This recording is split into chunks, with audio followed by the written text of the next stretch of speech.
How do I talk about this game? Seriously. How in the ever-loving fuck do I talk about this game?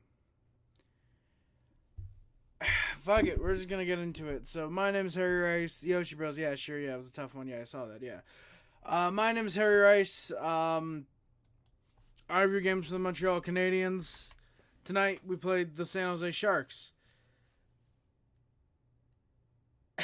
And the Sharks, on a 12-game losing streak, come into Montreal and beat them for, I believe it's now the 9th time in a row in Montreal. Yoshi,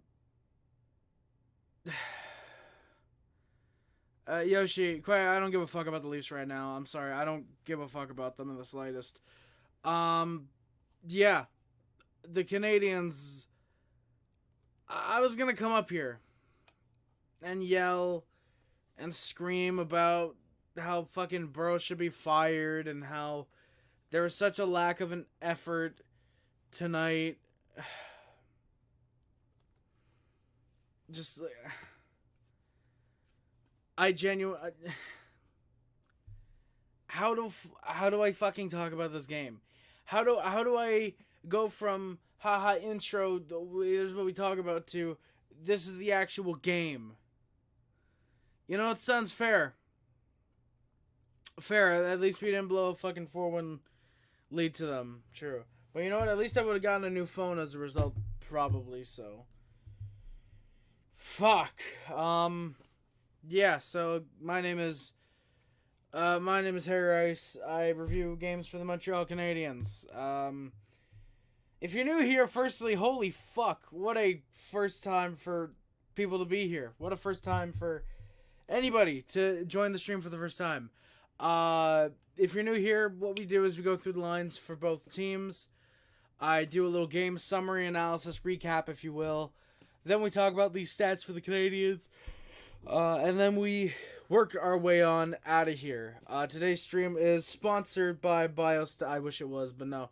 I'm drinking some BioSteel today. I've finally got another bottle, so I'll be sipping on that throughout the stream. Yeah. I almost don't want to talk about this game tonight because I know next week's Habnormals are going to be fucking legendary. If you guys don't know, I'm officially a permanent co-host of Talking Habs, one of Rick's podcasts, Habnormals.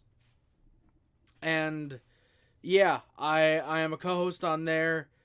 And so yeah, I know next week's episode is going to be explosive from me more than likely if we talk about this game.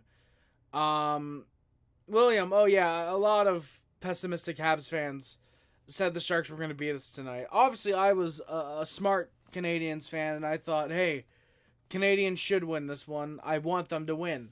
I'm not like all those fake Habs fans who are constantly rooting for them to lose every single game that they play. Yeah. The opening lines for the Canadiens were Caulfield, Suzuki, Slafkovsky, Gallagher, Evans, Anderson, Harvey Pinard, Montana, Eagleton, and Pizzetta, Stevens, Armia, Matheson, Savard, Gooley, Barron, and Struble Harris were on the blue line. Sam Montembeault gets the start in net after a phenomenal game against the Rangers, and lone spoiler, he had a pretty good game tonight. I thought he had a pretty solid game. Caden Primo also backs him up, giving Jake Allen the night off, which means that we are probably fucking losing Saturday, because it very likely means as well Jake Allen gets the start. Jake Allen, I hope you know that if you play like shit on Saturday, I'm gonna fucking... Oh god, I'm gonna rip into you, my guy. I was gonna say something else, but I just realized YouTube would probably terminate the channel, so... Jake Allen, please play well on Saturday. I'm gonna fucking rip you a new one. Holy shit. The opening lines for the Sharks, meanwhile, I'm going to move my notes over so I can actually see them. Were Zetherland, Hurdle, Zdeno, Eklund, Granlund, Duclair, Barabanov, Kunin, Bailey, Hoffman, Carpenter, LeBanc. Yes, that is former Hab Mike Hoffman, who everybody wanted to keep for some reason. And I believe he has like 6 goals this year. That is on the 4th line. NZA, then you're not a real Habs fan if you're not supporting this team through the bad. Ferraro Vlasic, Harvey Thrun, I believe is how you pronounce his last name, with Ruda, and Okhotiuk with Addison. Don't ask me how to pronounce Nikta Okhotiuk's name, because quite frankly, I don't give a fuck. And don't try to correct me either. Again, I don't give a fuck. Mackenzie Blackwood gets started net for the Sharks, and Kaapo Kähkönen backs him up, finally getting a night off. NZA, I'm sure you were joking. Before the game, we got 2 things to talk about. So one of them, fairly okay, especially if you're a Laval fan, probably pretty good. The other, depending on where you stand on Monahan, good or bad. So before the game, again, we have a Suns. I think everybody forgot Jan Ruda existed when he after he signed with Pittsburgh. Hey, Clifford, how's it going, man? Yeah, definitely a very tough loss. So we have a trade to announce. I was gonna do a video or a short earlier, but then I realized this is like an AHL move. Who really cares? So I'll just give it a mention. Trade to announce: Montreal gets forward Philip Seiderqvist from the Buffalo Sabres in exchange for future considerations. Seiderqvist, this is literally an AHL move, just a way to get him. I guess playing time. AHL needs to improve a little bit defensively. He's a decent defensive forward, so yeah, you give him nothing to get an AHL depth guy. Maybe he gets a call up after the deadline. I can't see it, but I don't know, maybe. Fuck, we thought after he got what's his name last year at the deadline, he wasn't going to play, and he ended up getting 3 games, so yeah. And also Darren Jager reporting, and I don't know how accurate this will be or how inaccurate it might end up being. Sorry. But Darren Jager, like I said, was reporting that there was apparently an agreement with the Canadiens when Monahan signed his extension, his 1-year extension, that he would be traded to either a contender or a team of Monahan's choosing, and that apparently nothing has changed on that front, just that the Canadiens have been open to re-signing him. That was the talk earlier, so yeah. And also Drager saying that he wouldn't be surprised if Monahan's one of the first forward, that he wouldn't be surprised if Monahan is one of the first forwards moved near the deadline, so yeah, obviously, if you guys have been on a previous stream when I've been talking about Monahan, you guys know I'm down. I'd love to extend Monahan. I would only trade him if it's a trade, and then in the offseason he comes back, sort of like what happened with Thomas Plekanec, except much more useful to the team. Sporty, we're going to get into it, man. But yeah, the Sharks, Monahan, that wasn't like a correlation like Monahan's like that. That was literally an accident. Yeah, Monahan looking like he probably still will be traded. We'll see if that happens though. Canadiens in the opening minute, stripping the Sharks, get a couple decent chances on net. The 4th line presses Pezzetta in front. There's a good wrap try by Mitchell Stevens that just isn't able to be buried. Caulfield gets hit from behind by Thrun. No penalty, naturally.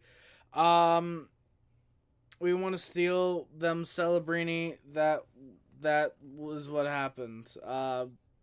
Sure, if you want to think. Canadiens are in control. There's some more strips. The Habs just not getting many shots. And against the flow of the play, the Sharks score. Jaden Struble with a fucking horrible pass right into the slot. And Luke Kunin intercepts it unassisted, gets his 6th goal of the year. Yeah, that is a horrible pass by Jaden Struble. I hate that. Hey, Clifford, yeah, the Canucks lost to the Sharks and we were currently first in the league. The difference is you also fucking beat them 10-2.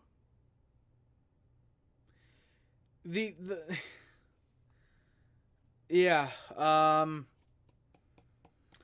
Black Viper, what do I think will be the return from Monahan? I could see it being a 1st-round pick. I think there's a team, especially if there's any contenders that are very close to the cap, and with Monahan being like a 1 million, something really, really cheap. Maybe 2 million, I think.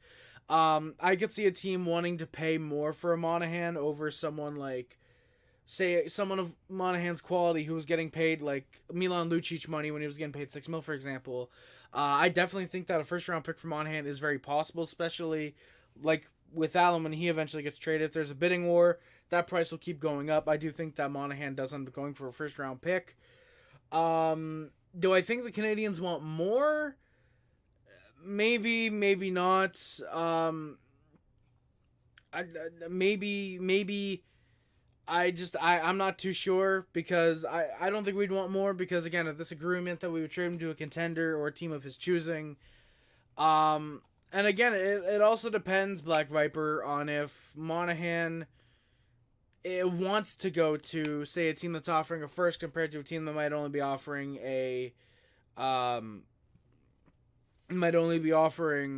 say, a second and a mid-tier prospect, for example. And if he wants to go to the team that's offering the second round pick, we have to honor that agreement, even if it's not on paper.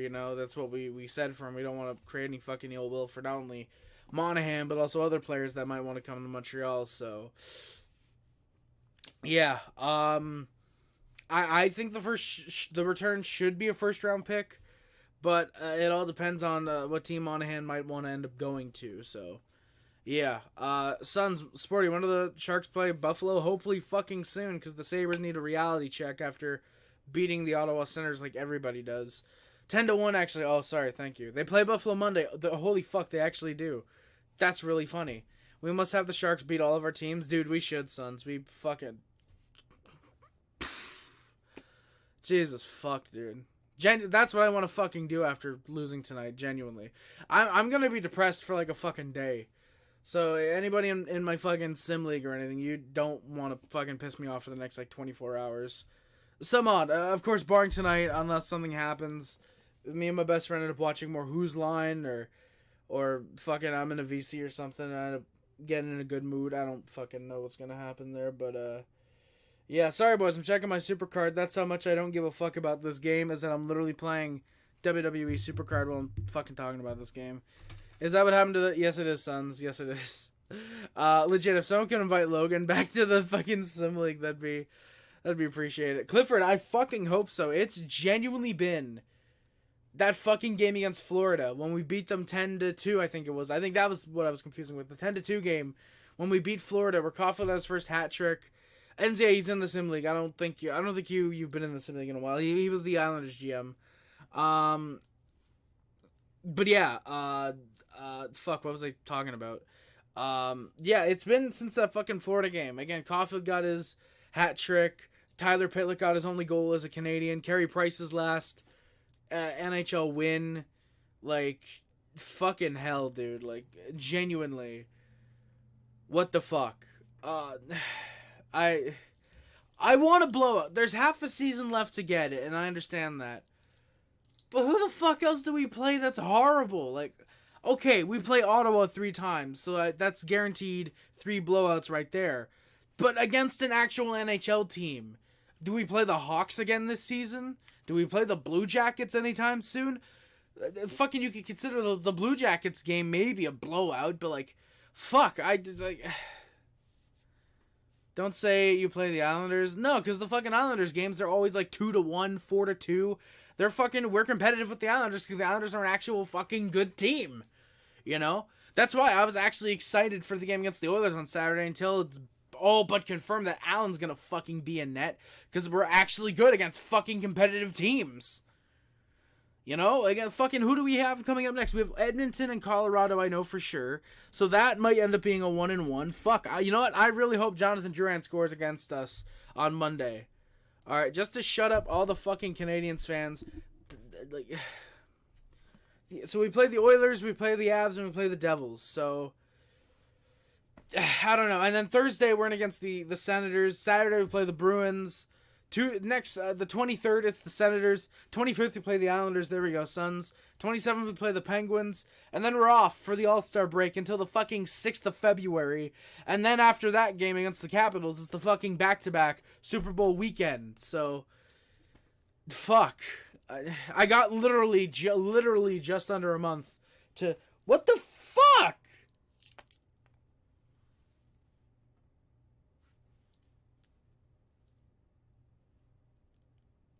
What the fuck just happened to my watch? What the fuck? Okay then, but we have back to back against the on Super Bowl weekend. So we played the Hawks twice already. Well, fuck me then. So what happened? Okay, so that just anybody want a broken watch that doesn't work? Fucking I don't know.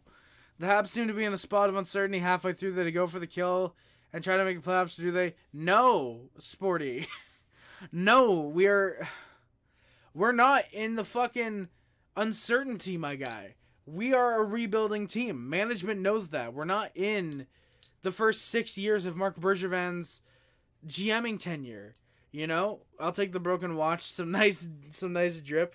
I mean, I'd autograph it for anyone who actually would try and get it put back together and wear it. I would actually I'd autograph that shit, but I don't know. There's probably a way I can fix this, so I don't know. But God, I don't. Yeah, it looks like I broke it on stream. I genuinely don't know what I was doing. I was just holding it.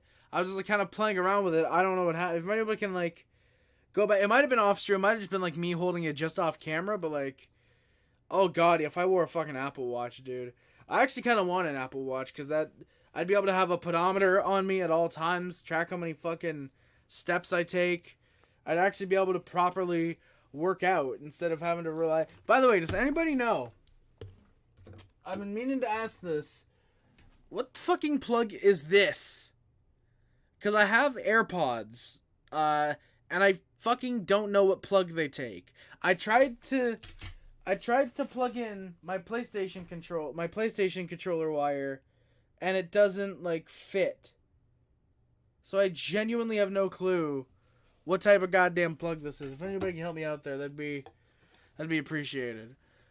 But yeah, Sporty, again, we're not in the first 6 years of Marc Bergevin's GM tenure. We know we're in a rebuild. We're gonna end up selling off probably Apple Lightning cable. No fucking way. I don't believe that, Sporty. I don't fucking believe that. I have my plug right here. There is no fucking way. I'm plugging this shit in right now. Looks like a USB-C. No fucking way. I refuse to believe. Is that not what the PlayStation controller is, though? Is it USB-C? Who makes it? I actually forget. You play the Ducks at home on the third. Dude, it should be. Especially that fucking. It looks like what's his name? Zegras is gonna be out. If this actually plugs in, though, seriously.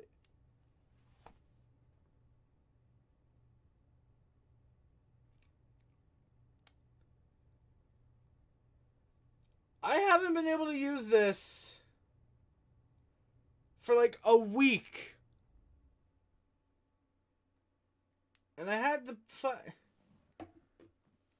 Okay, thank you guys. I appreciate it. Thank you. Yeah, I'll let this fucking thing charge, I guess. I'll use my fuck. And there's another clip. Dude, thank you, Sporty. Dude, if someone could legitimately If someone could legitimately clip this shit, I'd appreciate that, because I need a Heroes Clips channel. Or at least clips going on the shorts tab of this channel. That'd legitimately be sick. But yeah, no, Sporty. Again, we're trading off probably Savard, Monahan, Pearson if he's back by the deadline. There's guys that we're absolutely going to be trading off. I don't think we're in that hallway of uncertainty. Plus we have a lot of the young kids that are going to be coming up, Clifford, yeah, they are Apple. Yeah, it is an Apple. Oh, shit. Oh, shit, boys. Let's go. I was just fucking fucking with the thing, and I got it. Let's go, boys. Hell yeah. But yeah, we have, Lane Hudson's probably going to be coming up. Maybe we give Philip Mazar a look. I don't know certainly if we do that. I do think we're probably going to want to get Laval going, so we might actually end up taking a couple more veterans. Maybe take a bad contract or two once we get rid of Monahan. Not get rid of, but once we end up selling off, I should say, Monahan, Savard, and these guys. So I can actually see technically the Canadiens getting older, technically, after the deadline.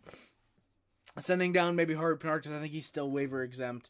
It's sending him down, for example, letting some of the younger guys play, and then again, Lane Hudson, getting maybe some of those guys playing time in the NHL, especially in Hudson, because it does look like he's NHL ready. But yeah. Blackhawks are beating the Jets right now, so it must be opposite day. Fuck, I hope so, because the Islanders also beat the Maple Leafs. But but no, seriously. Yeah, no, Sporty. Sabres being in that pickle, sell everything. Go and do another rebuild. If this year hasn't fucking worked with your core in their prime, it's not working. I'd bring Mayu and Xhekaj in, and yeah, okay, take Harrison Barron out. Barron sucks heavily defensively. He's not terrible defensively. I think he's gotten better as the season's gone along.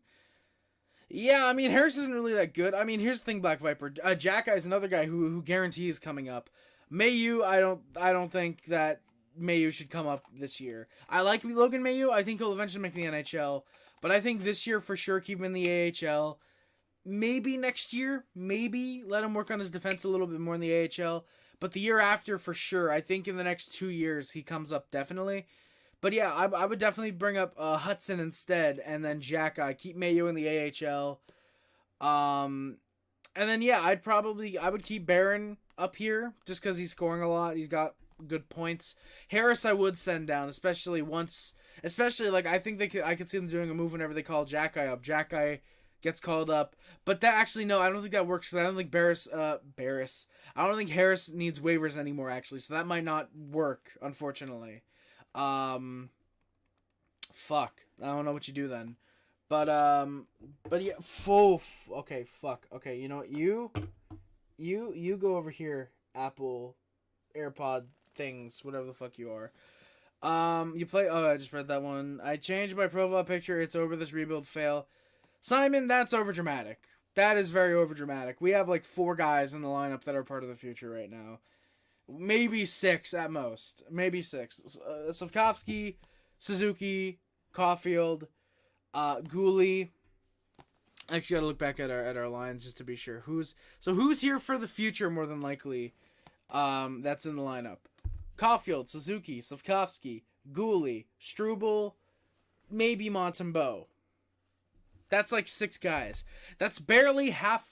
That's half of a forward top 6. That's half of a top 6. Literally an entire blue line, technically. You know? 6 goaltenders, if you want to be complete through the lineup. To say they have no offense right now, sure. I mean, we're playing Raphael Harry-Pinard on the 3rd line. We're playing Josh Anderson and Brendan Gallagher in our top 6. I like Jake Evans, but he's fit as a bottom 6 forward, 3rd, 4th line guy. Monahan should be playing that 2nd line, in my opinion.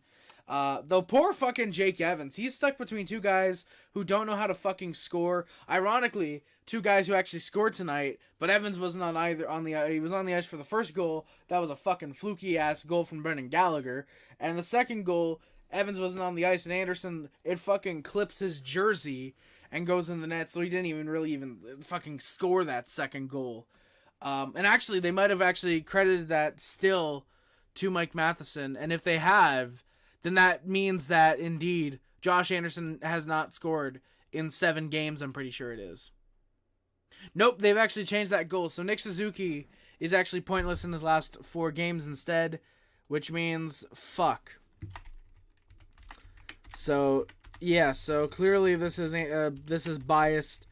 This is biased against Nick Suzuki, and I will not stand for it. What do you mean opposite? There you go, Sons. Thank you, I appreciate that. But yeah, Simon, I don't know. I think firstly, becoming a Leafs fan is a very retarded move. Secondly, I think that being no longer a Canadiens fan because they lost 1 game to the worst team in the National Hockey League is a massive over-exaggeration, especially when we ourselves are in a rebuild. And like Clifford said earlier, they beat the fucking Canucks. Nobody remembers that now because the Canucks are first in the fucking league, or top 5 in the league at least, so I don't know. To me, to say the rebuild failed, I think that's being incredibly non-introspective. That's incredibly blind to say that, in my opinion. Alright, let's fucking... Oh. Holy hell. I forgot how strong some of the BioSteel taste. This is the fucking right flavor I got, too. I had mixed berry before. Yeah. It's an overreaction to say that. Exactly. Exactly, Sons. It's a It's a fucking overreaction. Like NCAA said, yeah, he's actually serious, and yeah, it's an overreaction. Like, we lose one game with 3 forwards, 2 defensemen, and a goalie, and you can't put the blame on any of them really. Struble, yes, he had a horrible pass that caused the first goal that we just got into like 10 minutes ago. But still, he made up for it. The Canadiens, even if we allowed these 3 goals, we should have won this game 7-3 at least. A, Mackenzie Blackwood had a really damn good game, and B, we did not play with heart for about 40, maybe being polite, 40 minutes of this game, which we'll get into. We really only pushed for a decent part of the first period and the last maybe 6 minutes of the fucking of the third period. And Suns, exactly. We played a shootout game last night on the road. We probably got in late. We probably got in around 2 a.m., 3 a.m. last night, or this morning. Guys probably are going off of 5-6 hours of sleep, like I am right now. Like, exactly, this was always going to be a trap game. If anything, like, while yes, again, we still should have won, when you look at the bigger picture again, we played last night. It's not like the Sharks played last night and we are coming off of 3-4 days of rest, you know? Again, San Jose is the rested team. They last played, I think it was Tuesday, against the Maple Leafs. We played last night. We got in late probably. San Jose was probably here yesterday and fucking sightseeing and shit like that. This was not going to be an easy game, regardless of if they got blown out their last game. They've lost 12 in a row, or they blew out their opponent last game and they've won 12 in a row. This is always going to be a tough game for the Canadiens. Oh, that's my fucking Samsung wire I was playing with. Okay. It doesn't matter how this game really goes, because there's those reasons that you can look at and think, oh, you know, that's actually a pretty decent reason as to why we didn't play with a lot of momentum. Again, played last night. We probably got in early. Guys are pretty tired, pretty exhausted more than likely. The only thing you can do really is just, you know, dust yourself off and prepare for Saturday, because fucking Edmonton's going to be in town. Connor McDavid's going to be playing about 55 minutes. At least it's going to feel like that if you're an Oilers fan, because, God, I would not want McDavid playing 55 minutes a night. God, just imagine how fucking horrible that would be. Bro scoring 2 points a night and his team's losing fucking 8-2. That's fucking embarrassing. So yeah, the Sharks with the 1-0 lead. Struble then has a big hit on William Eklund. That sparked the Bell Center.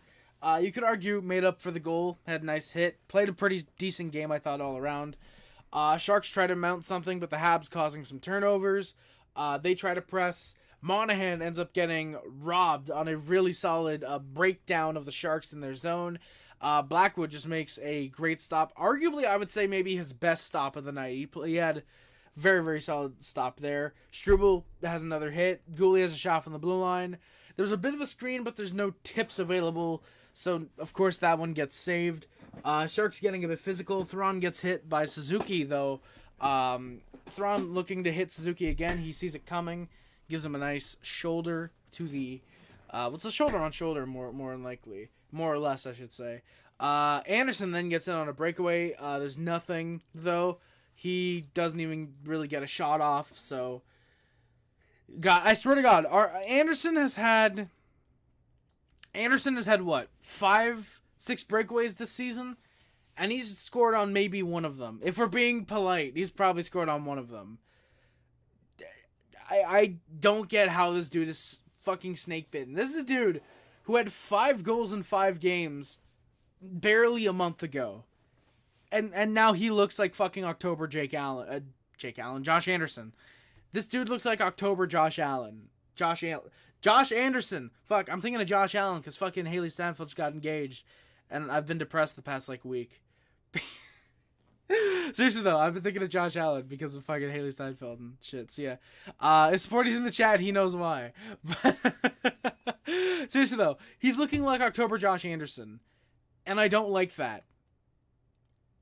Yeah. Randy, how's it going, man? So far, Habs are 25th overall, with the Sharks still last overall. Randy, I don't know what you're trying to insinuate there, but okay. Armia has a nice hit in the corner. The fourth line buzzes afterwards. Pezzetta and Stevens actually nearly connected for a goal. That would have been cool to see. The fourth line had some buzz at points during this game. During the, especially in the first period, there's I think a shift or two in the second. They played well. Pezzetta, Stevens, and Armia, you know what, are actually playing alright. Now if we could find a way to get Ullinen back in the AHL and find someone to play well on that third line, I don't know, maybe Brendan Gallagher, but then you got to find someone to play on that second line, but I don't know. There's a whole fucking bunch of confusion in the lineup, I guess you could say right now, so yeah. Canadians try to find anything, but just missing some shots wide. Then the Sharks score. Mike Matheson goes for a hit on Hurdle. He ends up missing. He then decides to cover a player that's already getting covered, leaving Fabian Zetterlund wide open. At least I thought it was Fabian Zetterlund. Apparently it was Mikael Granlund.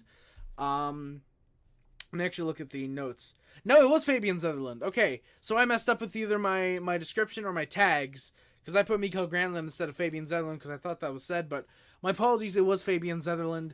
He scores his 12th of the year. Yeah, nobody covering him in front. He's left open, and goddamn it, my watch just broke again. Son of a bitch. But yeah, so yeah, it is 2-0 Sharks. And at this point, you kind of wonder, A, when do the Canadiens start playing hockey? And B, how do we go down 2-0 to the Sharks both times we play them this season? But before you can really finish your thoughts and wonder, oh, well, the reasoning is, we score. Brendan Gallagher finally gets another goal on the year, his 7th of the season. Matheson and Savard with the assist. That goal comes just 21 seconds after the 2-0 deficit. Nice passing play all around. Not insinuating anything, just stating facts as you give the Habs score sheet. Oh, perfect. Thank you, Randy, then. So yeah, the Habs are 25th overall. That puts them at 7th in the draft, I think, right now. Pre-lottery. I'm pretty sure. Yeah, because 32 teams, yeah. So we'd be picking 7th overall right now. That's kind of perfect for Ivan Demidov. Hell yeah. Thank you for that, though, Randy. I appreciate that. Putting them out of the playoffs. Randy, technically putting them out of the playoffs, but I'm pretty sure we're still somehow only like 6 points out of a spot. We're not making it, but I'm pretty sure it's still weirdly close. Let me look at the standings actually real quick. Come on, if NHL.com wants to load, that would be really appreciated. All right, yeah, we're 7 points out actually. We do have 2 games in hand on Tampa somehow. Well, not somehow. That makes sense. The thing is that the Capitals then have 2 games in hand on us and 4 games in hand on the Lightning, with being 3 points out. And then you got the Devils as well, who are 3 points out with 4 games in hand as well. So it's looking like the Devils and Capitals probably take out the Flyers and the Lightning, at least if all was right in hockey land. Well, technically, if all was right in hockey land, Montreal would be a contender every year, but you get what I mean. Sorry.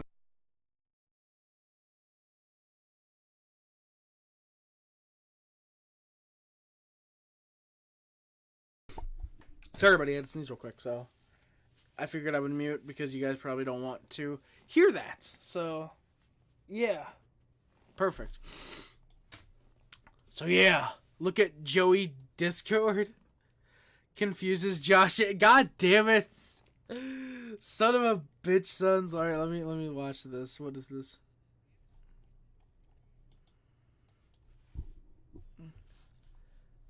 I'm just realizing the audio sounds really, really crisp. I'm hoping you guys like it. 5 or 6 breakaways.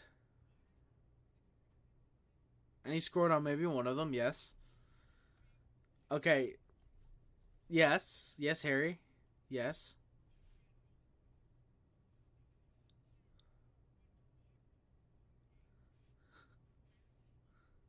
Yes.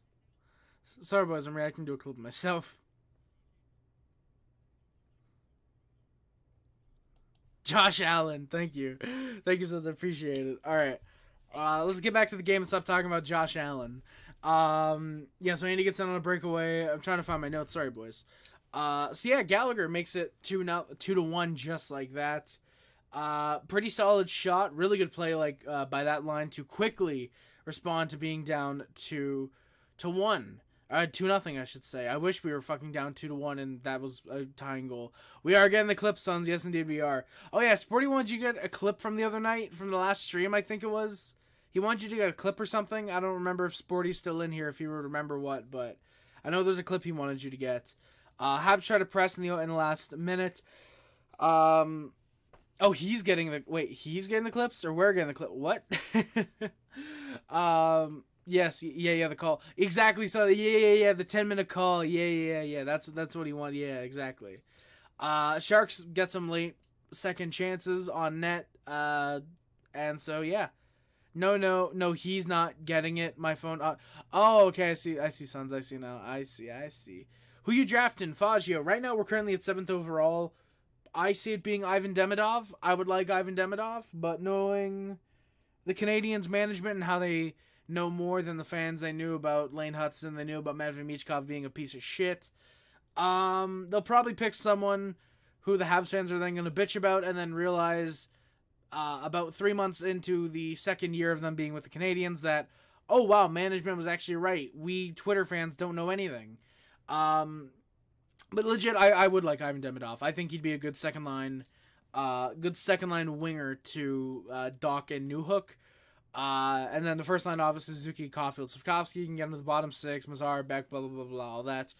Yeah, I think Ivan Demidov, and then that would complete probably what should be the Canadiens' at least future core of top 6D, good forward top six, and then future starting goaltender Jakob Fowler, or Jacob Fowler if you're cultured. As great as it would be to have it be Jakob Fowler. He is American, so it's Jacob Fowler. Or Jakob Fowler if you're Quebecois. Fuck him. But yeah.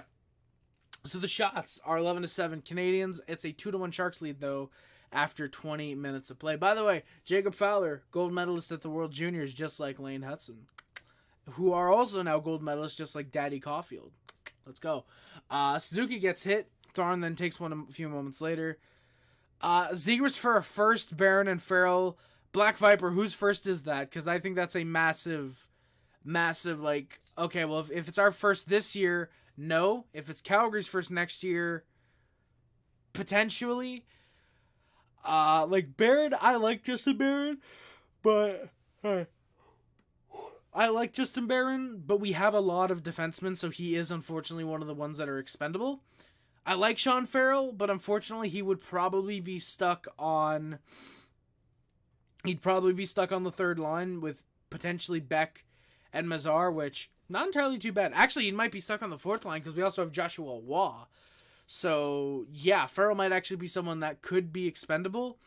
And then that first round pick again, it depends on which first round pick that is. Again, if it's ours this year, if it's say ours next year, if it's Calgary's in 2025, if it's for some reason a 2026 first round pick. But it all depends on which first it is if I do that deal or not. But right now I would say yes, because again, Barron is expendable. I love Sean Farrell, but unfortunately looking like he would be stuck as a third, maybe fourth liner unless we somehow, again, unless Monahan sticks with the team and he's here in 3 to 4 years and Beck is just but even then, if you're keeping Monahan, like, you're just pushing Beck down the lineup with Farrell being on the fourth line. Dude, imagine what a fucking stacked offensive core we'll have when Owen Beck and Sean Farrell might be stuck playing fourth line minutes. Dude, genuinely, how can some Canadiens fans not see that this fucking core is stacked? And then if you get Trevor Zegras, actually, say you get Trevor Zegras, then what does the fucking forward core become at that point? I don't think we will get Trevor Zegras, but if we somehow did, Suzuki, Caulfield, and Suzuki, Slavkovsky, and Caulfield, you gotta think Zegras plays left wing with Newhook and Doc on the second line. And then your third line, what does that become? That might become, say you draft Demidov, that might become Demidov, say Beck or Monahan, whichever, if we keep Monahan or whatever, with probably Waugh. And then your fourth line is then maybe Emil Heineman with If we already have Owen Beck, maybe Xavier Simoneau. Fourth line centers. That fourth line could honestly be a veteran line. That could honestly be where you get a lot of your veteranosity. Is that fourth line, more defensive type forwards. I could see that being the case. And then obviously you're probably just using maybe Florian Jackeye on that fourth line. Maybe Xavier Simoneau go for a veteran fourth liner, right wing, something like that. And then your blue line still looks fucking incredible, dude, with fucking Hudson, Reinbacher, Gooley, Jackeye, and then Struble with Harris, maybe Adam Engstrom. God, our fucking dude. The fact that our future is this stacked, love it. I thought making fun of the French while located in Quebec was a capital offense. I don't fucking care if it is, Clifford. I'll take the fine. I'll take the fucking fine. Fuck it. I'll do it. Fucking, the French want to make fun of the fucking English. The fucking English should be able to make fun of the French. Fuck him. But yeah, Sharks try to press. Habs look to get anything the other way. Suzuki think it gets hit from behind. There's no penalty, of course. And then the Sharks go to the power play. Harris is called for a trip. Habs are in shorthanded, though. Evans ends up killing some time. Good on him. And the Habs just kill the penalty. Not really much there. Blues won and are somehow only 2 out of the playoffs. Well, Darkness, don't worry. You'll be out of it by the end of the month. Don't worry. Habs are 1-for-1 on the PK tonight. The mayor of Quebec called out Shane Doan for making fun of French people. Oh, well, fuck. I'm a big fan of Shane Doan, then all of a sudden. I'm a massive Shane Doan fan. Evans has a good pass. The puck just bounces on Galley, unfortunately. That's really unlucky. Sharks are in control, and they start really dominating the second period. I think the shots at one point were 11-2 in the period for the Sharks. Seriously, it was just... It was disgusting how much they were leading on the Canadiens in the second period. Habs then get control. Caulfield ends up getting cross-checked from behind. I genuinely can't tell you how many fucking calls Eric Furlack let go tonight. He was one of the officials. That's something I've noticed with him a lot. He will let a lot of shit go on a team that's playing the Canadiens. That is a constant with a guy like Eric Furlack, is that he will not penalize a team playing the Montreal Canadiens. Literally, you would have to fucking take your stick, jam it into fucking Caulfield's head, and even then, there's maybe a 50% chance that you'll get called. Genuinely. Yeah, top line then has a really, really nice push. Transitions into the third line off a line change. There's a couple chances. Caulfield has a good one, but there's nothing past Blackwood. Sharks that end up pushing. There's a weird bounce. You don't know how happy I am. The Leafs didn't end the Leafs didn't end the Sharks streak on my birthday. TBC, genuinely, that would have been really funny. Like, you obviously know, I was probably cheering for the Sharks to beat the Leafs just for the memes. But yeah, no, I that's probably for the better. They didn't end it on your birthday. There's probably a Habs fan out there whose birthday was today, and they had it ruined by the San Jose Sharks. And yeah. But hey, TBC, how's it going, man? I saw that the Leafs choked again today. Which what else is new in Leafs land? I went to the game with my girlfriend. I was so expecting it, but we won 7-1. Hey, let's go, TBC. Bro, you know what? To be fair, if you had lost, there probably would have been some simpies. There probably would have been some sympathies going your way. But but hey, I'm sure you'll take the 7-1 victory. I'm sure you'll take that. Though to be fair, it does seem like when you win a cup, most teams that win a cup have one extremely embarrassing loss to a bottom feeder. So that could have been the Leafs one. I'm just saying, I don't think they've lost to a bottom feeder this year, which is not good. But no, seriously though, weirdly enough, it does feel like that. Every time a team wins the cup, you look back at the season, oh yeah, they lost to that team, didn't they? So, I don't know, maybe at least next time they play like Ottawa or something, they want to choke a 3-4 lead or something like that. Oh, you already got swept by Chicago and lost 2-3. Okay, well, you know what then? Okay, yeah, that's not a cup winning team. That's just fucking. That's like I'm saying, like you lose like 9-2 one game or something like that to a bottom feeder, not like getting embarrassingly swept by Connor Bedard and losing to Patrick Laine. Like, I blame Samsonov. TBC, that's fair. I mean, the Leafs don't have any good goaltending. I mean, they'll find one eventually. Fucking Jake Allen is available if you want to give a first round pick up for him, but like, don't expect to get John Gibson, especially with that fucking Nylander extension. How the fuck did the Leafs think that was a good idea? Goodbye, Mitch Marner. TBC, Martin Jones has been solid. Wait until March. That's all I'm going to say. Wait until March comes around, my guy.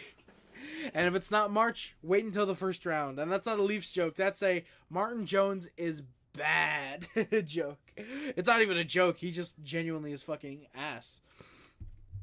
I'm going to check my supercard again because I think it's been 15 minutes. So the next match should be over. At least I think it is. Did I advance? Let's go, boys. I'm going to the finals. Give me Harry hype in the chat. And also the Nylander contract. TBC, though. Like, what the fuck happens? No, Wolverine, I love Nylander. He deserved the money. But, like, how did the Leafs think that was a good idea?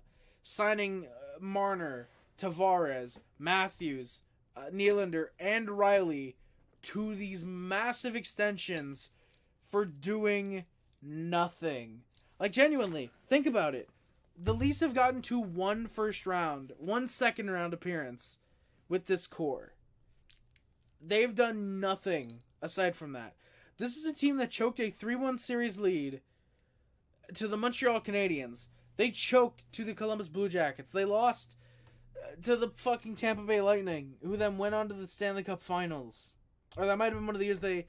No, that was the year they got to the Cup Finals and lost to Colorado.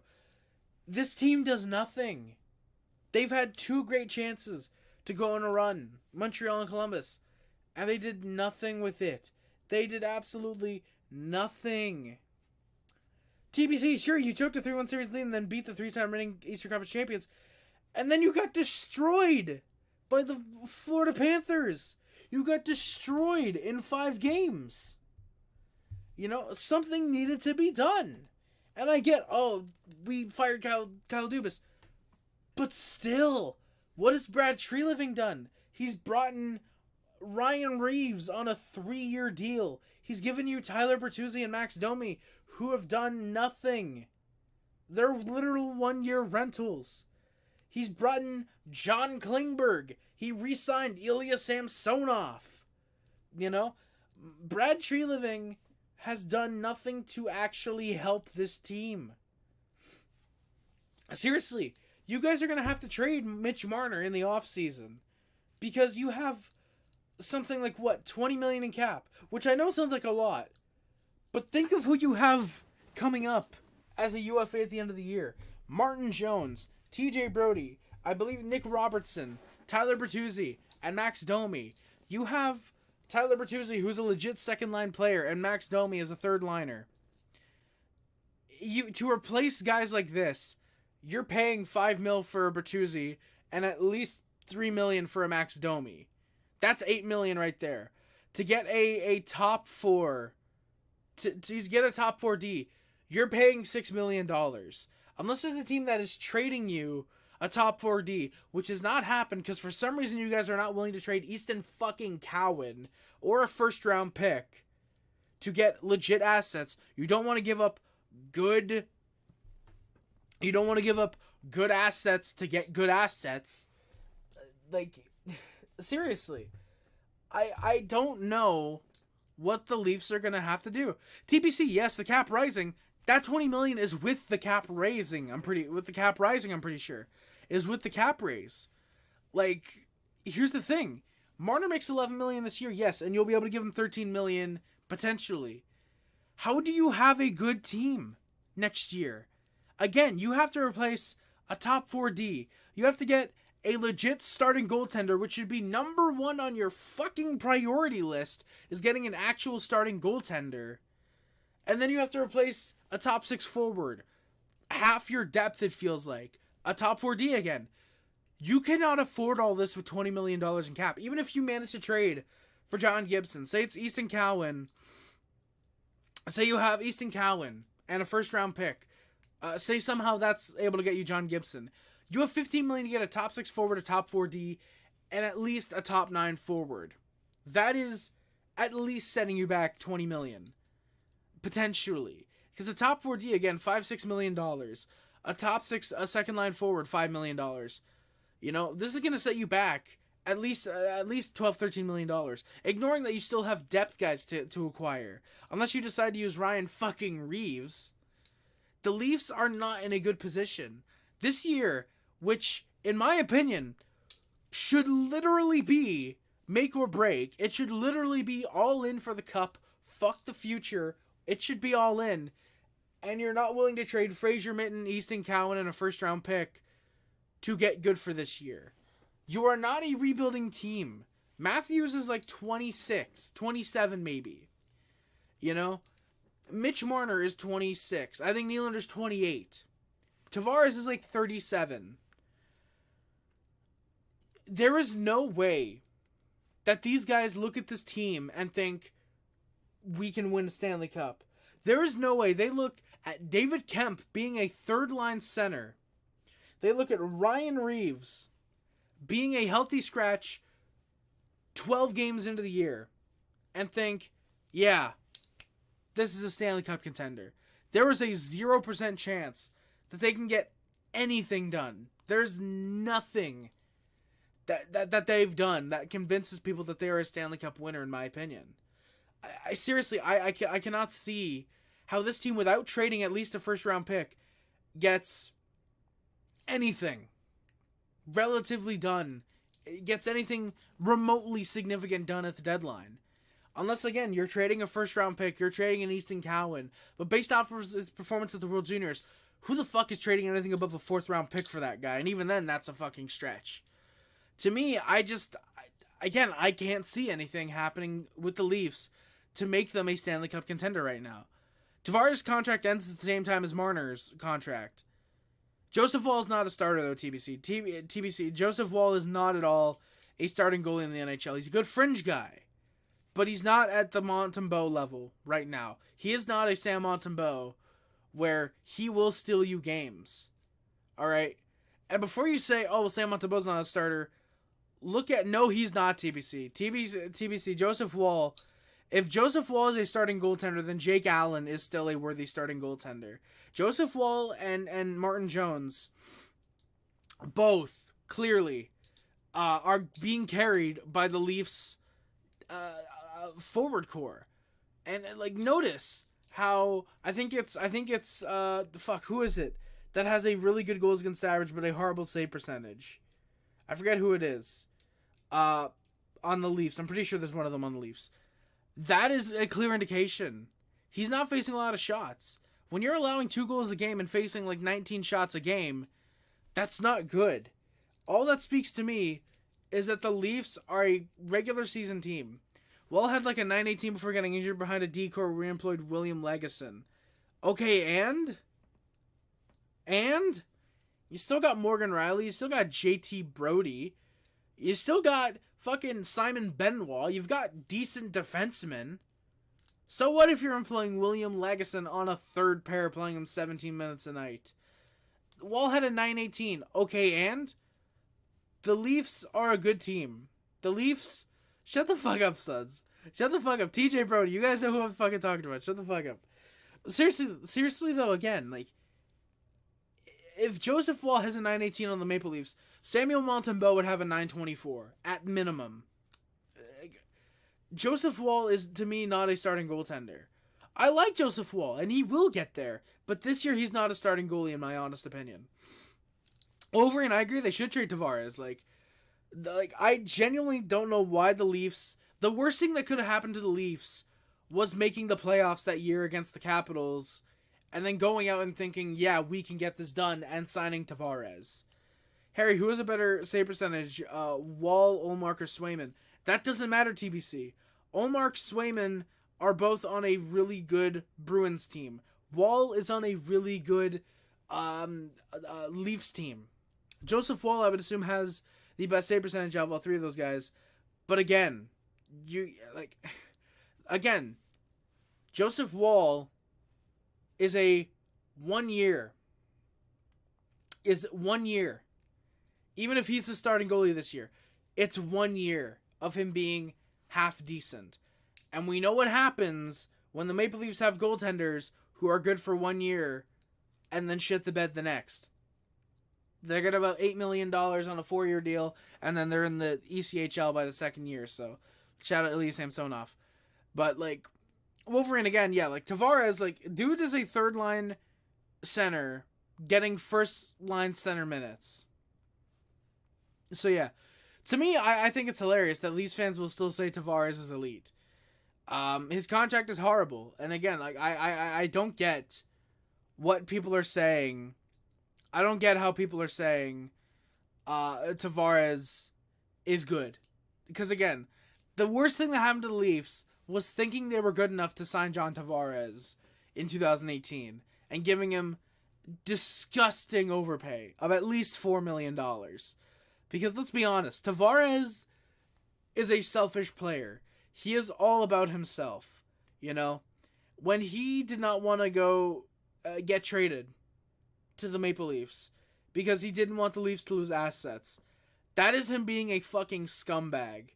That is him not wanting the Islanders to be better for the future. That is him saying, oh, well, no, when I get there, I want to be on a good team.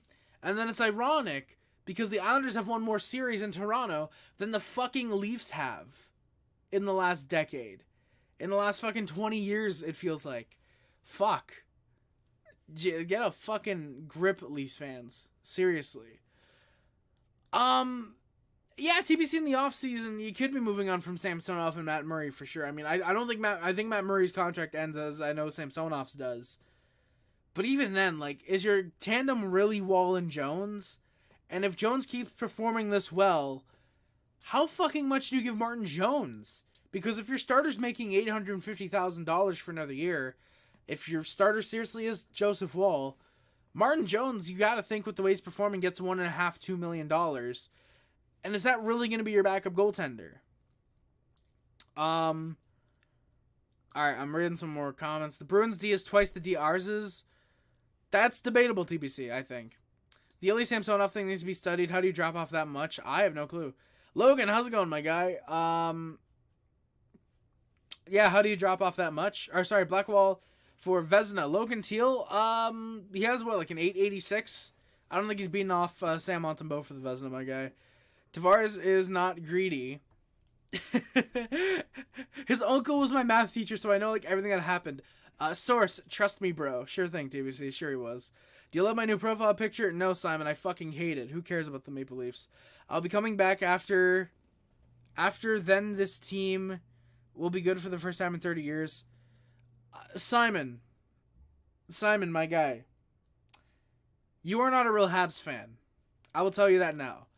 If you are not supporting the Canadiens, if not harder, after tonight, you are not a real Canadiens fan. If you are not supporting this team after having a road game that you lose in the shootout last night in Dallas, have to travel back here, probably get in 2-3 a.m., get in late, maybe going off 6-7 hours of sleep if you're lucky, and going out tonight, and then only losing by a goal, yes, to the worst team in the league, but still actually giving an effort through about 25, maybe half of the game. To me, I don't know. That's his bandwagon, to me. Like, I don't know. To me, I think if you're not supporting the Canadiens after tonight, that shows that you're not a real Canadiens fan. Am I frustrated with the loss? Am I frustrated with the loss? Yes, absolutely, as I think every Canadiens fan should be. I don't think there should be a Canadiens fan. There should be a single Canadiens fan that's going, that's going, you know, hey, this is a really good thing. This is showing growth. No, this is one of the few games this year where it's really not. And even then, we fought at the end of the game, which is more than we can say when we were under Dominic Ducharme, or even to certain games last year as well, actually. So yeah, thank you, Black Viper. Support this message. Go Habs, go. Thank you, man. But again, it's like, I don't know. Again, I think if you're not understanding what this team's direction is, I think that's the first misstep. Simon should Gronk spike his phone like he did when the Islanders got pitched against the Sharks. So that'd be really funny. Oh yeah, the game was in Philly, not Dallas. Yeah, sorry, we played Philly last night, not Dallas. I fucking remember the shootout against Dallas, and I thought, oh yeah, we were in Dallas. No, sorry, Philly, not Dallas. Thank you, Sons. I'll give the Habs proud. They've shown growth this year. Thank you, TBC. That is one thing that I've said, is that compared to last year, at this point through the season, while we've probably lost Slav and Caulfield, I think, by this point, or Caulfield was, I think, about to go out for the season at this point last year. This year, we've been missing our literal second-line center for the entire year. He's played a game in a period. Kirby Dog has played a game in a period. We lost our second-line winger a month ago. Arbor Jacki has had a little bit of an injury, and he's been in Laval the last month and a half. You know? Like, the fact that we are even one game below NHL 500 shows growth. Because I'm pretty sure by this point of the season last year, it was extremely clear. It's like, it is somewhat clear because, again, we're like 7 points out of the playoffs, I'm pretty sure, something like that. But we still technically... Oh, God, my watch almost just fell off. Again, fuck it, I'm putting it down. But, we still technically have a chance of getting in. But at this point last year, we were clearly like, okay, yeah, no, Canadiens are missing. We were like 12 points out. We're not making the playoffs. The Canadiens have shown growth this year, like TBC said. And this dude is a Leafs fan. If anything, he should be shitting on the Leafs 24/7, and he's still saying that they are showing growth. They are showing growth. So yeah, like, again, sure, Caulfield's struggling. Suzuki, technically, I think, is on pace for less points than last year. But the motherfucker is leading the Selke race right now. We have, apparently, according up to this point of the season, the best defensive forward in the league as our number one center. Slafkovsky has shown incredible growth since getting on the second line, let alone the first line, as of a month ago. There are guys that are showing massive progression. Even Caulfield, to an extent, his back-checking, his defensive play is a lot better than it was this time last year, and even when he first came to the NHL. His defensive play is getting better. Do I want him to be scoring more? Yeah, sure. But I'll take him being able to back-check and play defense, and maybe he sacrifices 5 goals a year, for example. In his prime, I should say. Instead of maybe being a 50-goal scorer, he's a 45-goal scorer, for example. I'll take that if that means instead of, oh, I don't know how to play defense, I'm just going to coast. He knows, oh, okay, I can get back. I can even maybe control defensive play a little bit.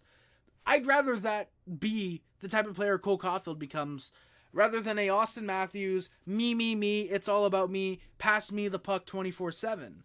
I'd rather have a Cole Caulfield who can play both ends of the ice over Austin Matthews. So, yeah, again, like, the Canadiens have shown massive growth, Simon, and if you can't see that, I don't know what's wrong with you. This team is no fun to watch. They have no constant.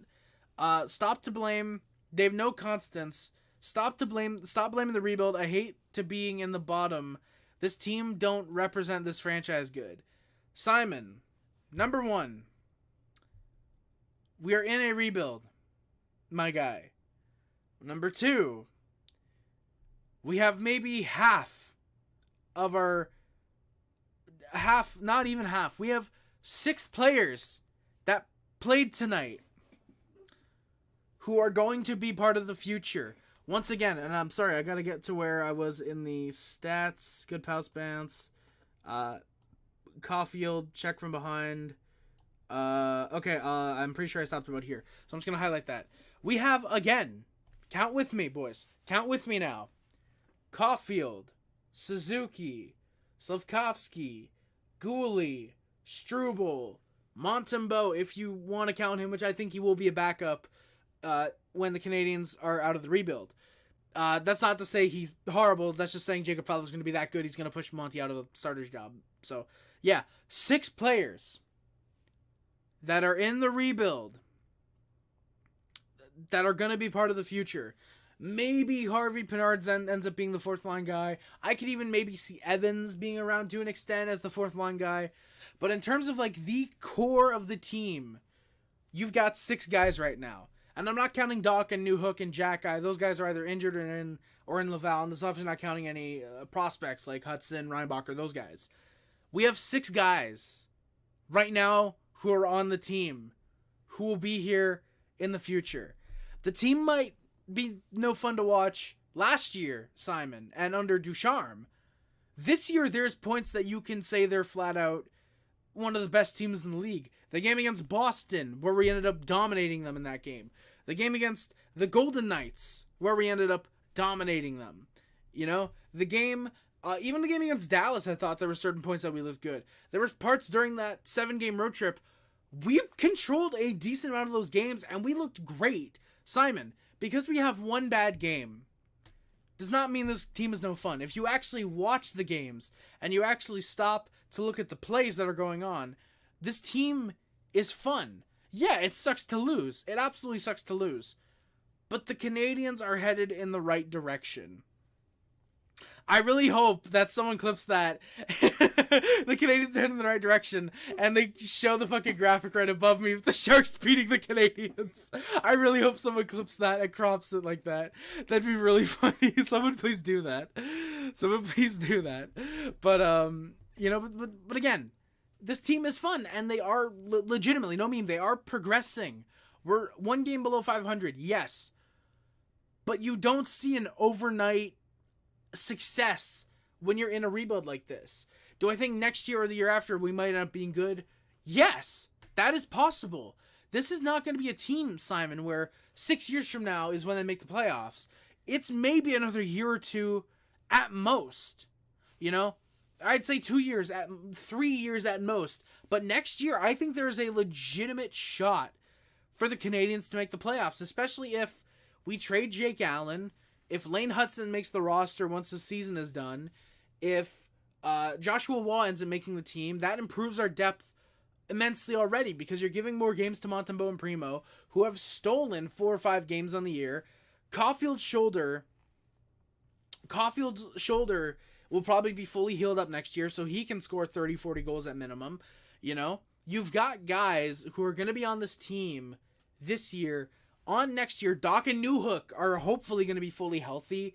You know, Jack Guy's going to be on the team probably. Reinbacher's SHL team, I think he's in the SHL. His team just signed a young, I think 17-year-old kid, with the purpose of him not be with the expectation that Reinbacher is not going to be there next year. That he's going to be either in Montreal or Laval. So that's exciting. So again, it's all about patience. Simon, I don't care if it's the fucking Sharks, my guy. I don't give a shit. We played last night in Philadelphia. It was a shootout loss, which means we left later. We played more hockey. We got home late, probably. They're probably running off of 6 hours of sleep. Simon, to say that we aren't progressing and look like Ottawa is one of the most fucking retarded things that I've probably heard someone say on this stream. That's probably what I've heard. That's probably one of the most retarded things I've heard someone say. The Senators have not made the playoffs in like a decade at this point. They are showing legit no progression. We are showing legit progression. Again, before Doc got hurt, he was looking like he was turning into a legit top 6 forward. Slafkovsky's showing progression. Suzuki is leading the fucking Selke race right now. If that's not showing progression towards at least his defensive game, I don't know what is. Well, TBC, yeah, Matthews can play both ends of the ice. I don't think I'd say he's known as one of the better defensive forwards in the league. He wasn't even in the top 10 in Selke voting. So, yeah. His playmaking does suck, though. That is one thing you gotta give Matthews. Caulfield guaranteed over Matthews. Playmaking is a lot better. Would I like to see the Slav Suzuki Caulfield line separated? Black Viper, no. I don't think so. I think getting that first line chemistry is what matters the most right now, especially because you are missing Doc and Newhook. You can't focus on the entire top 6 getting good chemistry, because they probably would be playing Doc and Newhook, and then Slafkovsky getting split time between top, because fucking between the first and second line, just get him chemistry with both those lines. You know, Gallagher's not going to be here when the rebuild is over. Andy's probably not going to be here when the rebuild's over. Evans, again, maybe 4th line guy. Monahan may be still here. Apparently there's that agreement that I talked about earlier in the stream. Blah, blah, blah, blah, blah, blah. Go back to the beginning of the stream if you want to hear about that. It's the opening like 15 minutes. Ullinen maybe is here as a fourth line guy. So yeah, the way I see it is I would understand if the line gets broken up. To say Caulfield second line, maybe play Harvey Pinard top line for a game. Galley moves down to the third line, for example. I could see them separating them just to maybe get Caulfield going or get Slough going with different line mates technically. I could understand why it would happen. I just don't think it will, and I don't want to see it broken up. Again, I'd understand why it would be, but I don't think it will be. TBC, I wouldn't even say Draisaitl sucks at 5-on-5. Bro had like 65 points 5-on-5 last year, which yes means like 40 power play points, but it's still points, my guy. It's still points. He sucks on defense, sure, but sure. This is the Habs, not the Coyotes. Don't insult the Coyotes like that, Simon. He's not the Sharks. This is Montreal. I want the playoffs now. Well, Simon, that's incredibly short-sighted, my guy. We're not going to trade Lane Hudson and Joshua Waugh and all of our future first-round picks. Like, we're not going to trade all of our future assets just for a first-round exit, Simon. We are not going to trade that, and we're not going to be happy. As Canadiens fans, we shouldn't be happy with simply making the playoffs and being a first-round exit. Like you said, this is the Montreal Canadiens. This is the Montreal Canadiens. We should have expectations of a Stanley Cup. And that's why we are going through this rebuild, is to get a Stanley Cup. That is why we are going through a rebuild and getting prospects, and we are getting future assets. That's what we're doing. Is to win a Stanley Cup. At least one, probably two, probably three or four even. That is what we're doing. Harry, thoughts on me getting a Leafs jersey of Leafs legend Igor Ozhiganov? You know what? TBC, that'd be fucking awesome. 53 games with the Maple Leafs. Bros in the KHL. That'd be fucking awesome. I'd love that, man. That'd be hilarious, I think. Except the 2 COVID years, this team missed the playoffs except 2018. Well, Simon, how far back are you going? Because if you're just counting 2018 onwards, well then, okay, sure, 2019, we missed by like 3 points. 2022, well, actually 2021, no, 21 was the cup final. 22 was the Dom Ducharme year, that doesn't count. Last year was the official start of the rebuild, and this year is the second year of the rebuild. Simon, we don't get dominated against good teams. We played great against the Bruins. We played great against the Golden Knights. We played well against good teams. That is great progression. If you play well against good teams and then bad against bad teams, if anything, that's really good. You just need to learn to play well against bad teams. If we played well against bad teams and well against good teams, we would be in a playoff spot, as most teams who play like that are. Unless you're losing 5-4 or 2-1 and you're just getting very unlucky, if you play well against these teams, it will show in the results. Simon, the first line is Caulfield, Suzuki, and Slafkovsky. Suzuki would have gotten an assist if Josh Anderson's jersey didn't hit that puck in front. Caulfield got an assist on the second goal. You have your first line that is scoring well, my guy. Come on. Habs fans are tired of waiting for a playoff team. Simon, most Habs fans are not like you. Most Habs fans know we're in a rebuild right now. It's going to take 2 to 3 years. It's going to take 2 to 3 years for this team to be a playoff team, probably. And when they are a playoff team, they're going to be fucking deadly. Because we're going to have one of the best blue lines in the NHL. We're going to have very solid forward core, I think. 2 pretty damn good goaltenders in Samuel Montembeault. I'm sorry for flipping you guys off. And when he comes up, Jacob Fowler. We're going to have a great all-around roster. That is what wins you a Stanley Cup. Not trading absolutely everything, all of our first-round picks, all of our future prospects, just to go out in the first round. That is not what wins you a Stanley Cup. Being patient, making smart moves. Nobody thought the Doc and Newhook trades were good when they happened. And now we look like geniuses because all we traded off was basically Ross Johnston in a second. Because that first would then get flipped for Ross Johnston to the Lightning. Or that second got traded for Ross Johnston. Whatever it ended up being.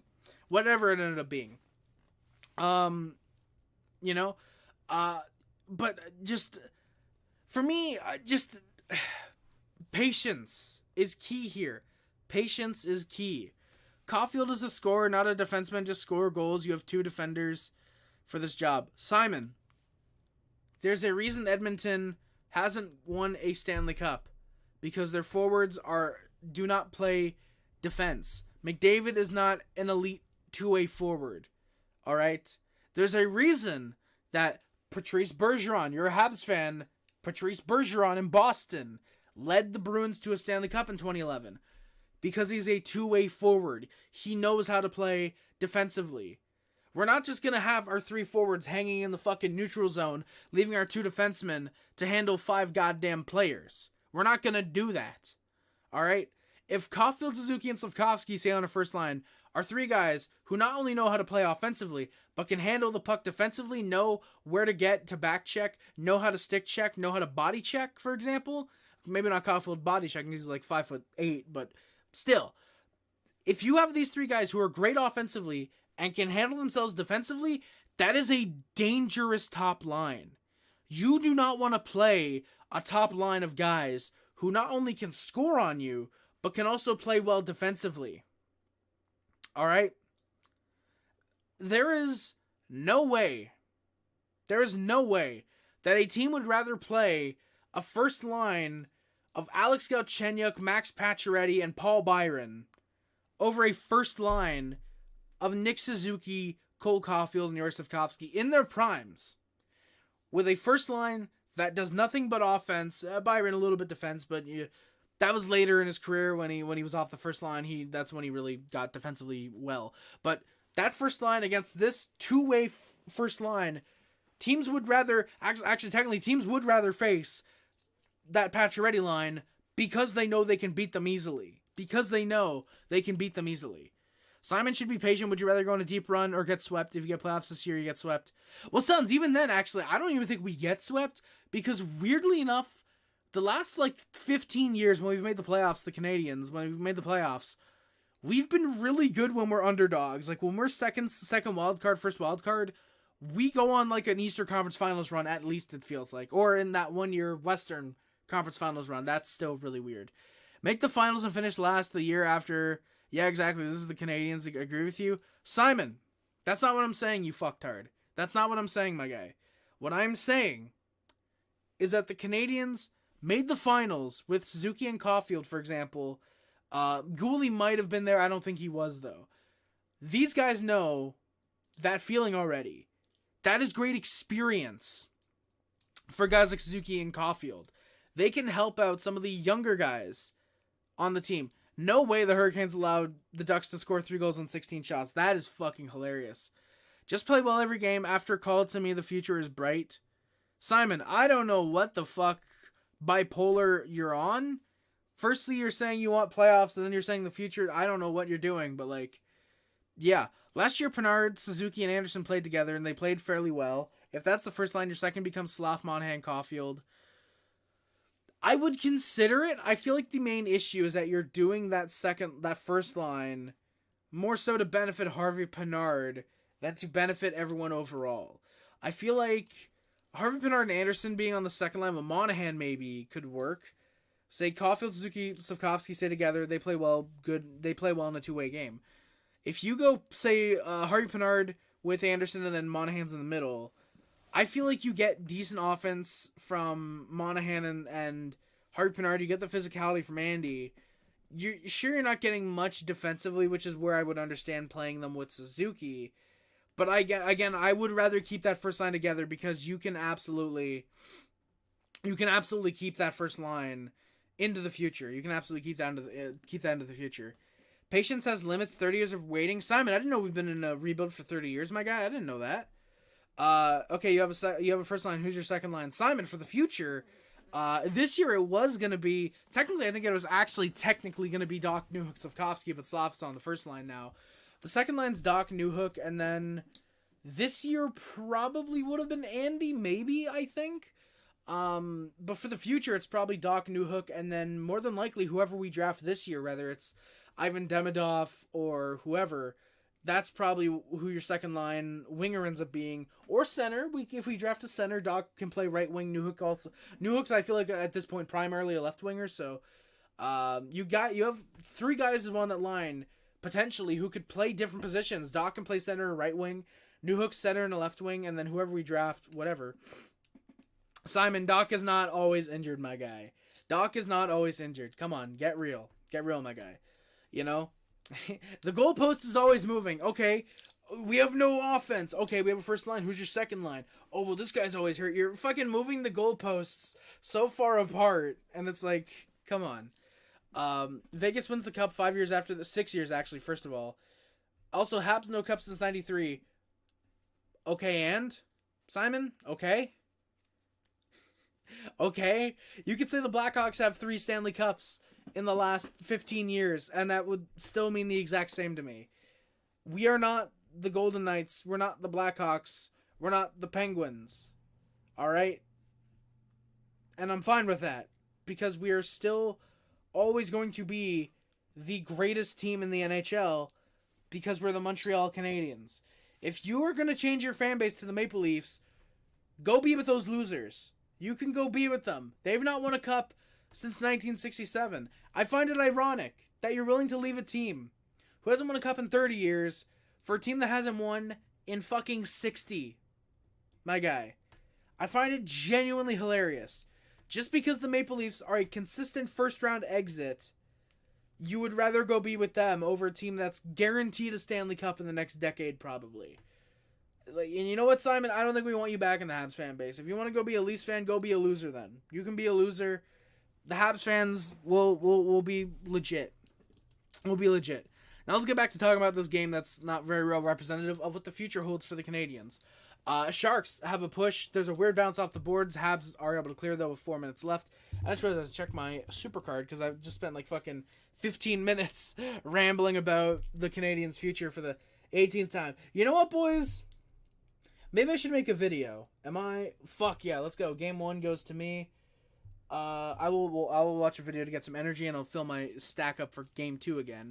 But seriously, again, the Canadiens' future. I should do a video on this maybe, because I'm seriously tired of stream after stream after stream after stream.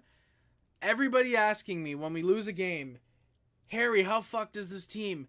Harry, what are we gonna do for the future? Harry, this, Harry, that. There's no future. And I'm tired of going on X and looking and finding the Habs have no future. Slavkovsky's a bust. Oh, Reinbacher, he had a turnover. He's done.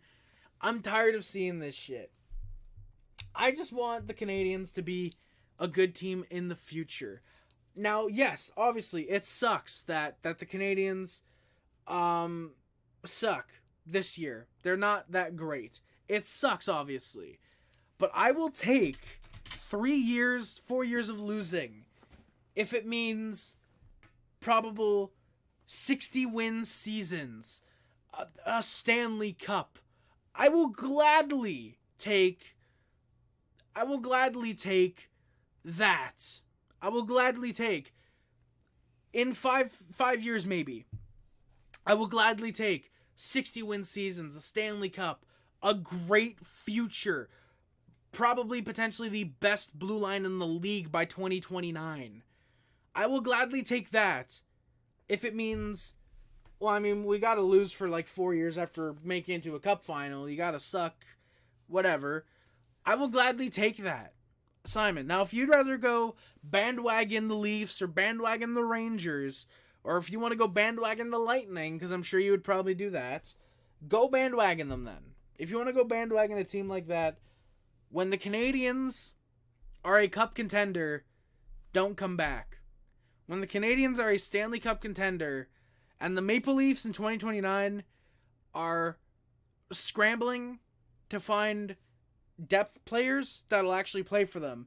When the New York Rangers have traded Alexis Lafreniere, Panarin's in his downfall, when Zibanejad's in his downfall, and there's not much there for the Rangers, stick with them. Alright, again, when this team is great and a Stanley Cup contending team, and probably winning a Stanley Cup in the next decade at least, if not sooner, don't come back to the fan base. All right?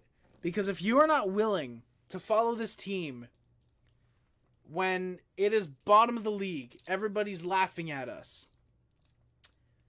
When you are not willing to follow the team there, you should not be following us when we're Stanley Cup winning. No Canadian team will touch the cup in the Bettman era. Well, Simon, how come the Canadiens won in 93 then? How come the Canadiens beat the Kings in 93? How did... Also, it's funny that you say no Canadian team will touch the cup in the Bettman era, as if Bettman has any control over it. And this is a reminder.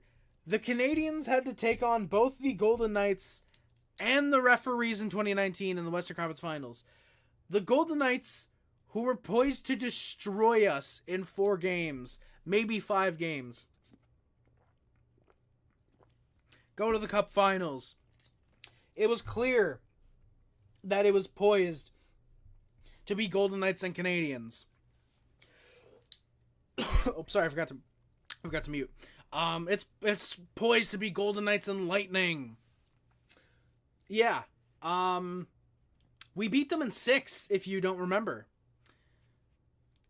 Simon, we were not humiliated by the Bolts. We ran out of steam by that point. Keep in mind, we had gone through the Leafs in 7 games. We then swept the Jets, sure, but it was a hell of a fight. We then had to fucking battle and claw our way past the Golden Knights in 6. No shit, a young team who is not used to going this far in the playoffs is going to get destroyed. And sure, you can say, 56 game schedule. Look at the fucking what was happening in the world at that point. The Lightning had better cardio. They literally went there the year before, which sure, you can say, well, that should have meant that the Canadiens should have beat them, surely. And sure, yeah, we would have had a better chance if the Islanders were playing the Canadiens in the finals. But legitimately, the Canadiens did not get humiliated. We were merely outplayed, and we had nothing in the tank at that point. We were lucky to win Game 4, I will say that. But here's the thing. They miss energy again. They don't cause the surprise against Tampa Bay. They are too good for this Habs team, but yeah, we are just proud to make the final. Simon, we should be proud to make the finals. The first time since 93 that we make the Stanley Cup Finals. We've had, 3 Eastern Conference Finals runs since then? I forget if it was 2002, but 2010 and 2014. We've made the Conference Finals twice there. Look at Dick. Oh, okay. I will look at Discord in a second, sons. I was going to look something up. 2021 Stanley Cup Finals. I don't believe that we got humiliated. You look at it. If my fucking mouse wants to work. There we go. Game 1. Okay, we lost 5-1. Yeah, that sucks. 4 goals, bordering on no mercy. Game 2, we only lose 3-1. And I'm 99% sure. Actually, I can look at the stats. I'm 99% sure the third goal was an empty netter. No, it was not actually. Price did allow that one. So still 3-1. That's close. Game 3, you lose 6-3. That one literally could have gone either way. That is a game that could have gone any possible way. And then Game 4, you win 3-2 in overtime. And Game 5, you only lose 1-0.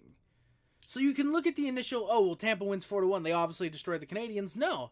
Game 2 was fairly close. Game 4, we won. Game 5 was a difference of literally 1 goal.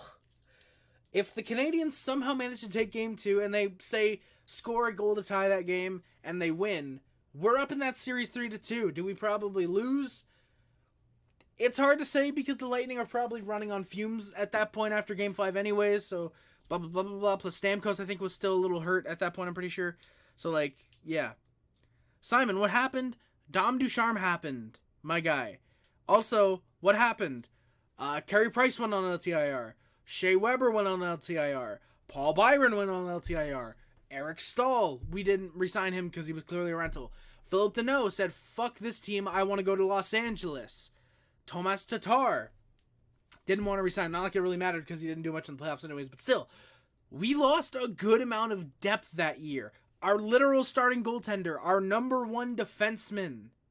We lost 2/3 of our fucking top line of the Tatar, Danault, Gallagher line. We lost literally 2/3 of our top line.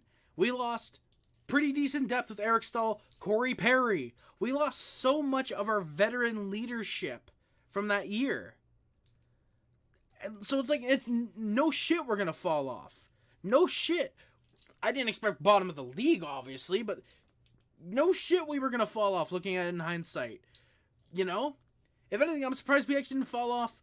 It wasn't predicted that we would fall off that hard. Most people had us, okay, they're Canadians, yeah, they're competitive, probably just out of the playoffs. Nobody had us bottom of the fucking league. And plus it doesn't help that injuries kept fucking taking effect.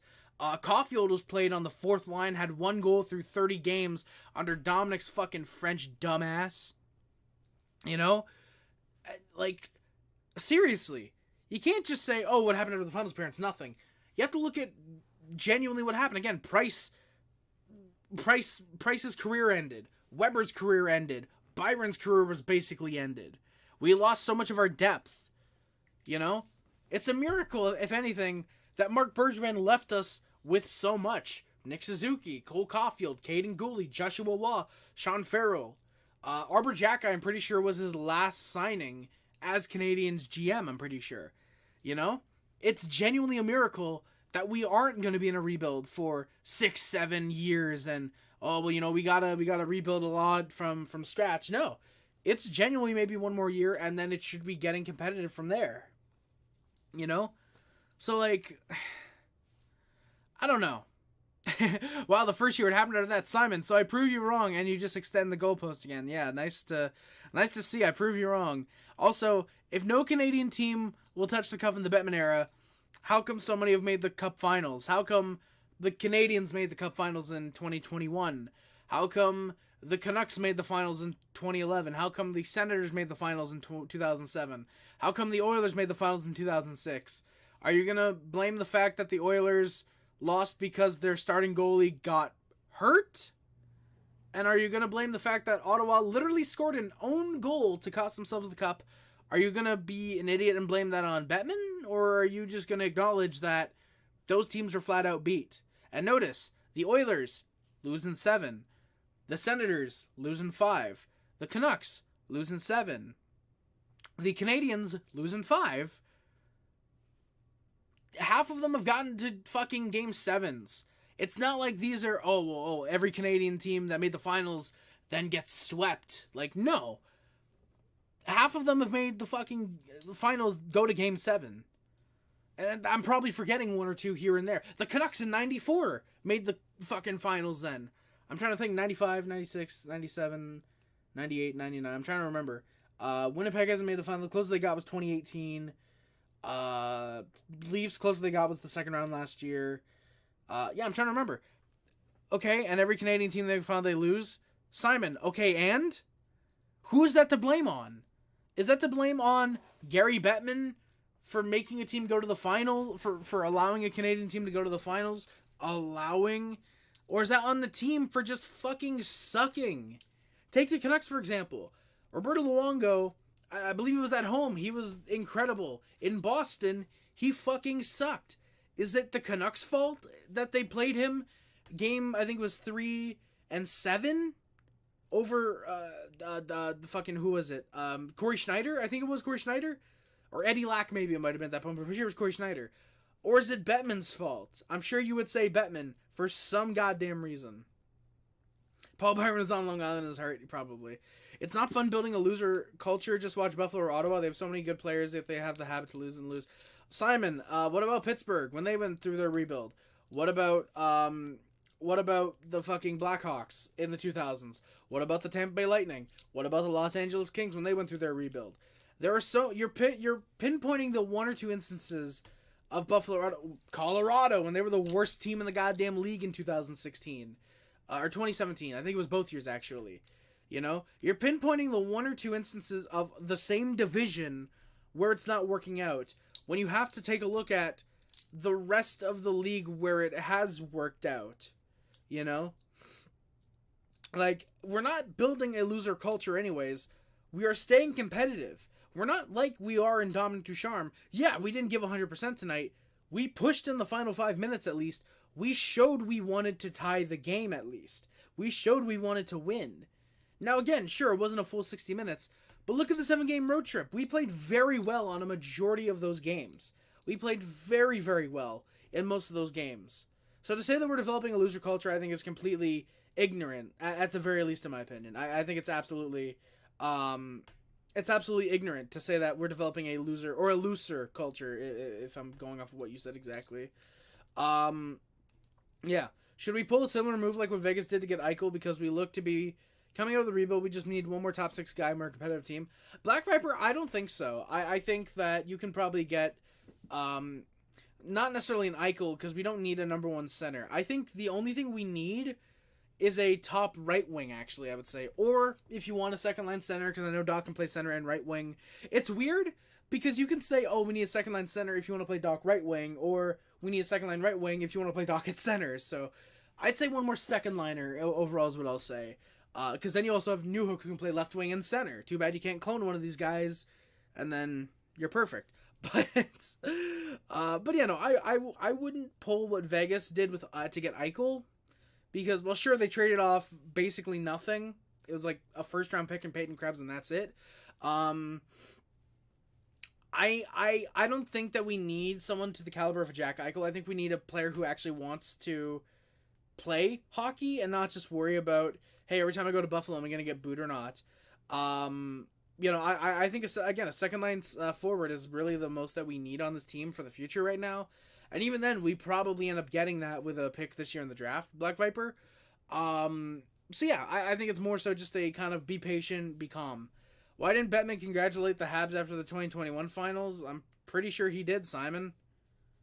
I'm like fucking 99% sure he did. And even if he didn't, who fucking cares? Pretty sure he congratulated the Canucks in 2011. Pretty sure he congratulated the Oilers in 2006. Pretty sure he congratulated the Senators in 2007. Bettman is not against Canadian teams. As much as you guys might want to think, he is not anti-Canadian. If he were, that'd be fucking stupid. Because look at who 2 of the top 3 teams, I'm pretty sure, in terms of making league revenue are. It's the Leafs and the Canadiens. If anything, Bettman is probably hating that the Canadiens are going through the rebuild right now because they're not making more money from a team like the Canadiens being in the playoffs. You know? NHL teams by revenue, for example, if I look up here. Yeah, literally, the top 3 teams that are making revenue this year, from this year. The NHL team values skyrocketed, apparently. The Maple Leafs, the Canadiens, and the Rangers are at the top 3 biggest franchises generating revenue for the National Hockey League. The Rangers are worth $2.2 billion. The Leafs are worth $2 billion exactly. The Canadiens are worth $1.85 billion. And before you say, oh, well, clearly that's Montreal bias because they're number 3, tell me why they go up 42% compared to the Leafs 33% and the Rangers 37%. You know? And even the Oilers, if you want to say Bettman is anti-Canadian, how come the Oilers value firstly brought them up 6 spots from where they were last time this list was done, brought them up to 7th overall at $1.275 billion with a change of 136%. You know? The Canucks, weirdly enough, dropped actually 4 spots in the list at $1.01 billion. However, they still went up 37%.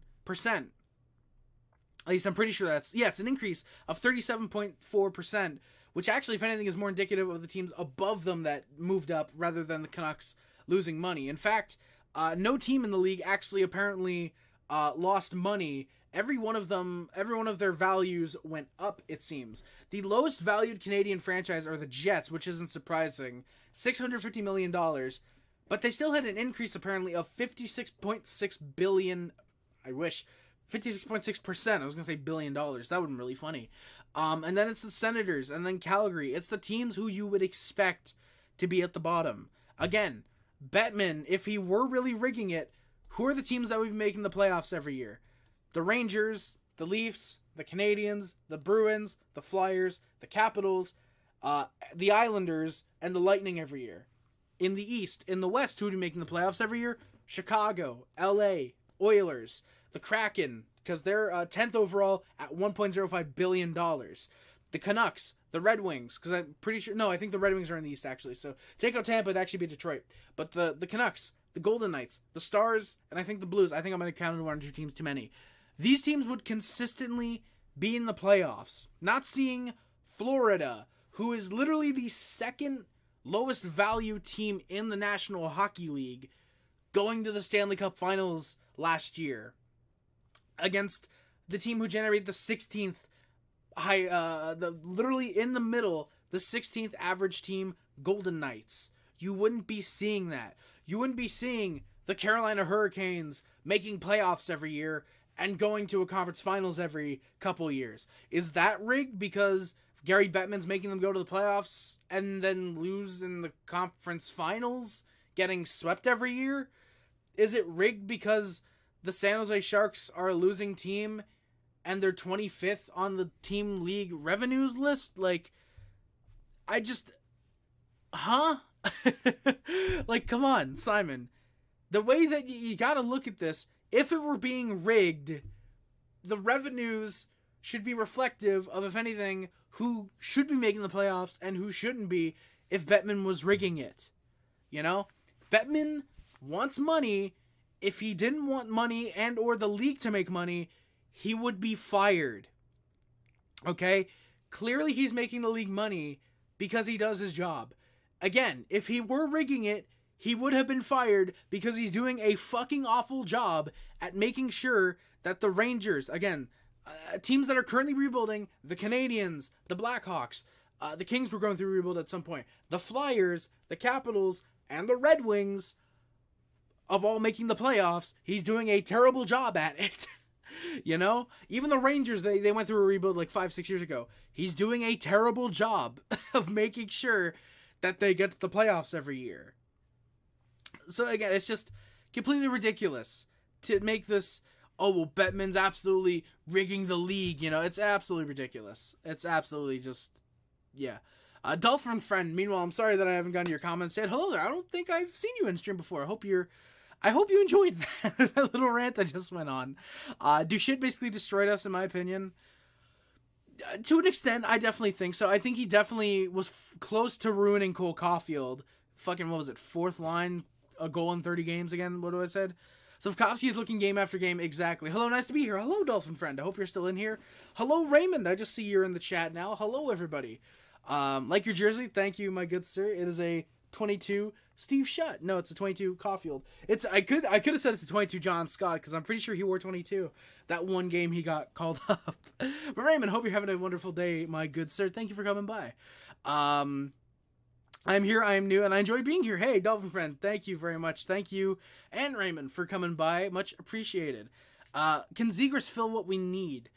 Dolphin Friend, I would like to see Zegras here. I think it'd be awesome, of course, him and Caulfield being teammates. Oh, hello, Bane. Yeah, sorry, Bane. I saw you posted like 8 comments, so I want to get to those. That's when I was going to say hello to you. But hello, Bane. Hello, Bane. I hope you're doing wonderful, my good sir. But Zegras, again, him and Caulfield being teammates in, I was going to say Laval. Not Laval. U.S. When they played in Wisconsin together, I'm pretty sure it was. They know each other. It'd be awesome to have them on the same team, obviously. They probably play power play time. I don't think regular unit lines. I'm pretty sure power play, if anything. I forgive you. Thank you, Van. I appreciate it. Thank you.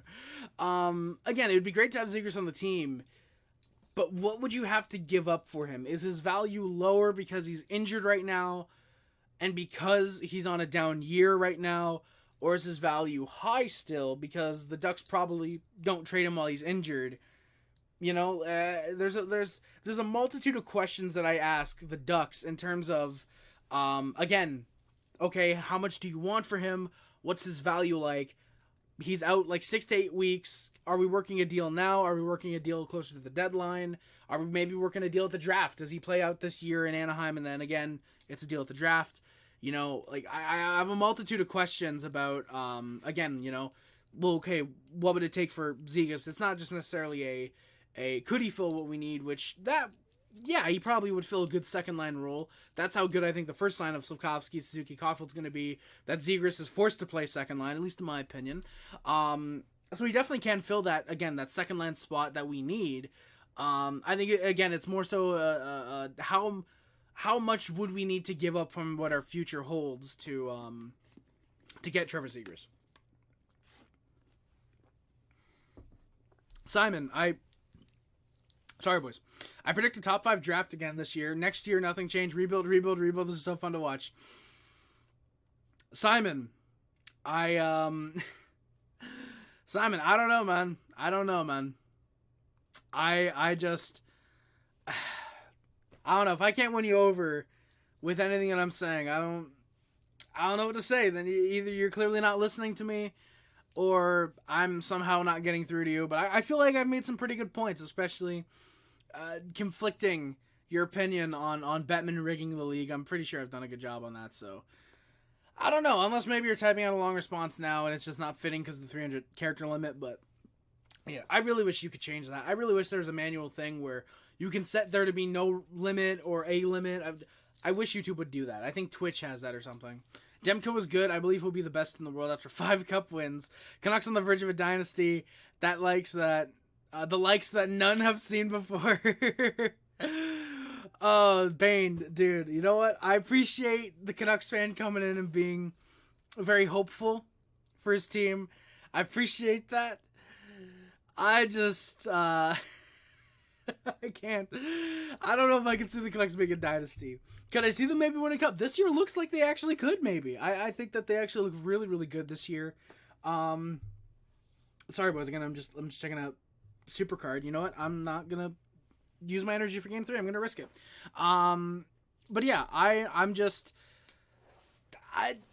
think the Canucks could win a cup. I don't want to be too high on them because it's the Canucks, but at the same time, they are looking good. I will say that. That's what I'll say. You've been a Habs fan since the start of the 08-09 season, Raymond. That's a hell of a good season to get into. You damn. So you're lucky, Raymond. You caught the 2010 and 2014 Eastern Conference Finals run. 2009, though, I'm pretty sure we missed the playoffs. So unfortunately, 100th anniversary didn't start off on the greatest foot. I'm pretty sure, but you know, you've been through some good, been through some down, and if you've been a Habs fan through the down, you know what? I think the good is going to be incredibly rewarding to a lot of fans like that. Yeah, I've been a fan personally since the 16-17 season, I want to say. So I've not been following hockey nearly as long as a lot of people that are up here, but I think I know my stuff fairly all right. Not the greatest, obviously, but I think I can handle my own a little bit. What do you think about the Philip Seiderqvist trade today, Raymond? Yes, I mentioned at the top of the stream.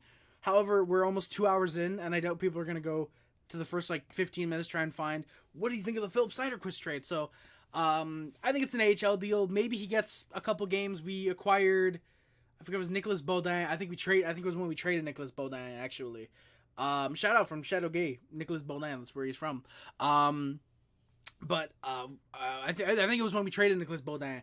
We didn't expect the guy we got back to play NHL games, and he got 3.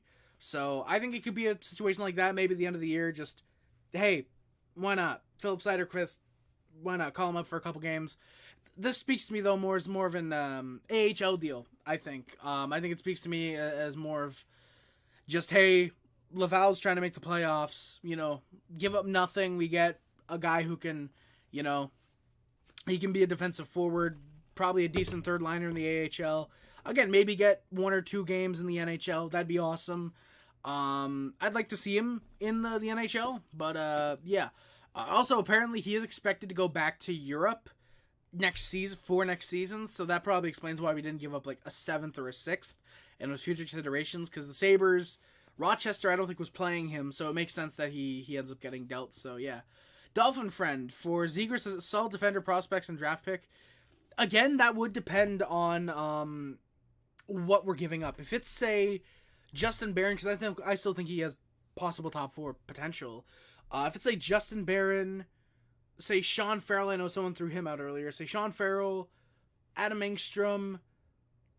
I don't think you want to get rid of Evgeny Volholkin, but Quentin Miller, for example, a first-round pick, for example.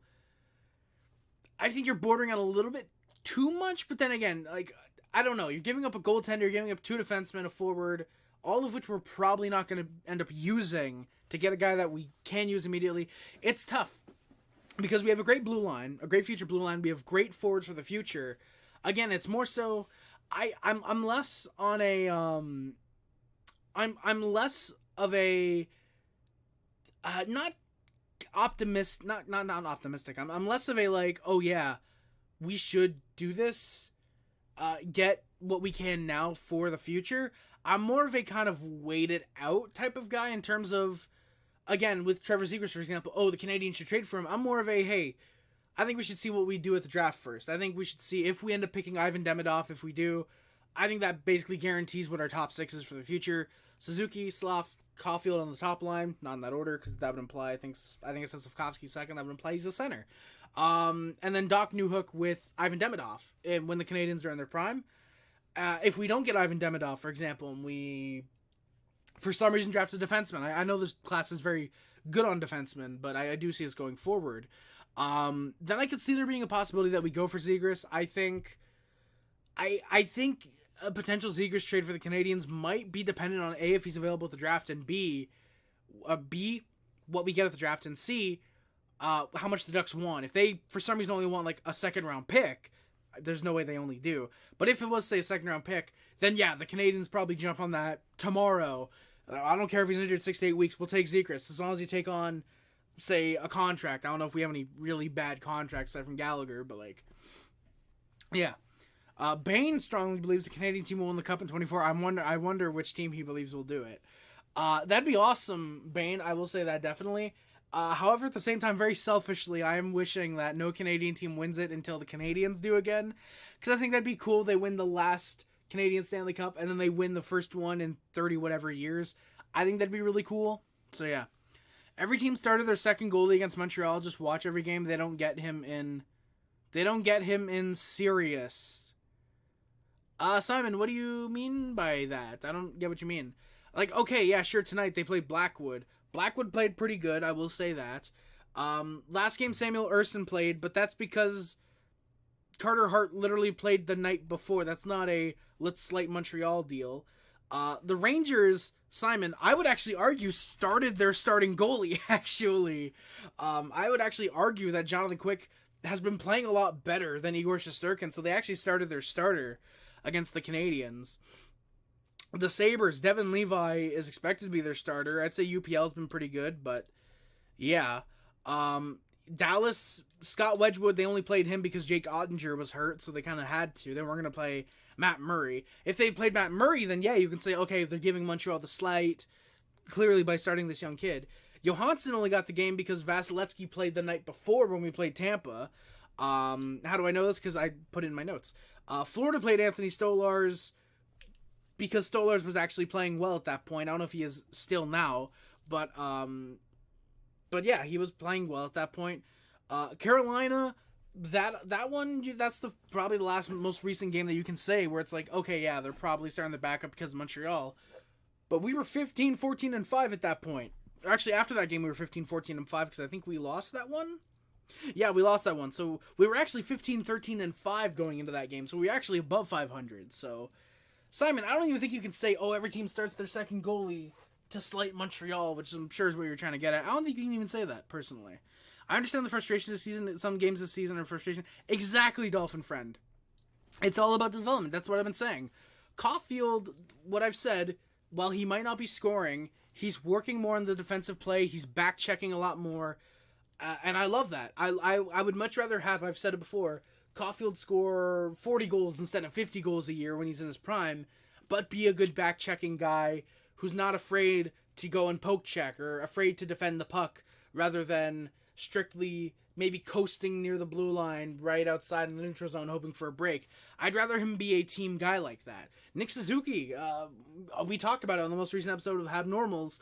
I should really start putting that link in the description, actually. I should probably fix my regular thing. I'll do that for next episode, probably. Next podcast, I should say, because technically people like to call this a podcast. I guess you can consider it a podcast. You don't need to watch. You can listen, but you guys know what I mean. But yeah, Suzuki leads the race for the Selke right now, apparently. Slavkovsky, like Dolphin Friend has mentioned, he's looking phenomenal right now. And then there's some people I've seen, which is really funny, saying that, oh, Joshua Waugh should be in the NHL. He had a great start to the year. He needs to be in the NHL. To which I say no.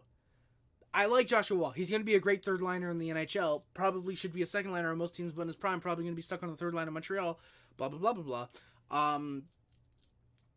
But keep him in the AHL for the year, because for the last decade at least, the Canadiens have been said. It's been said that the Canadiens rushed their prospects way too quickly. Mikael before we traded him, he played 3 games.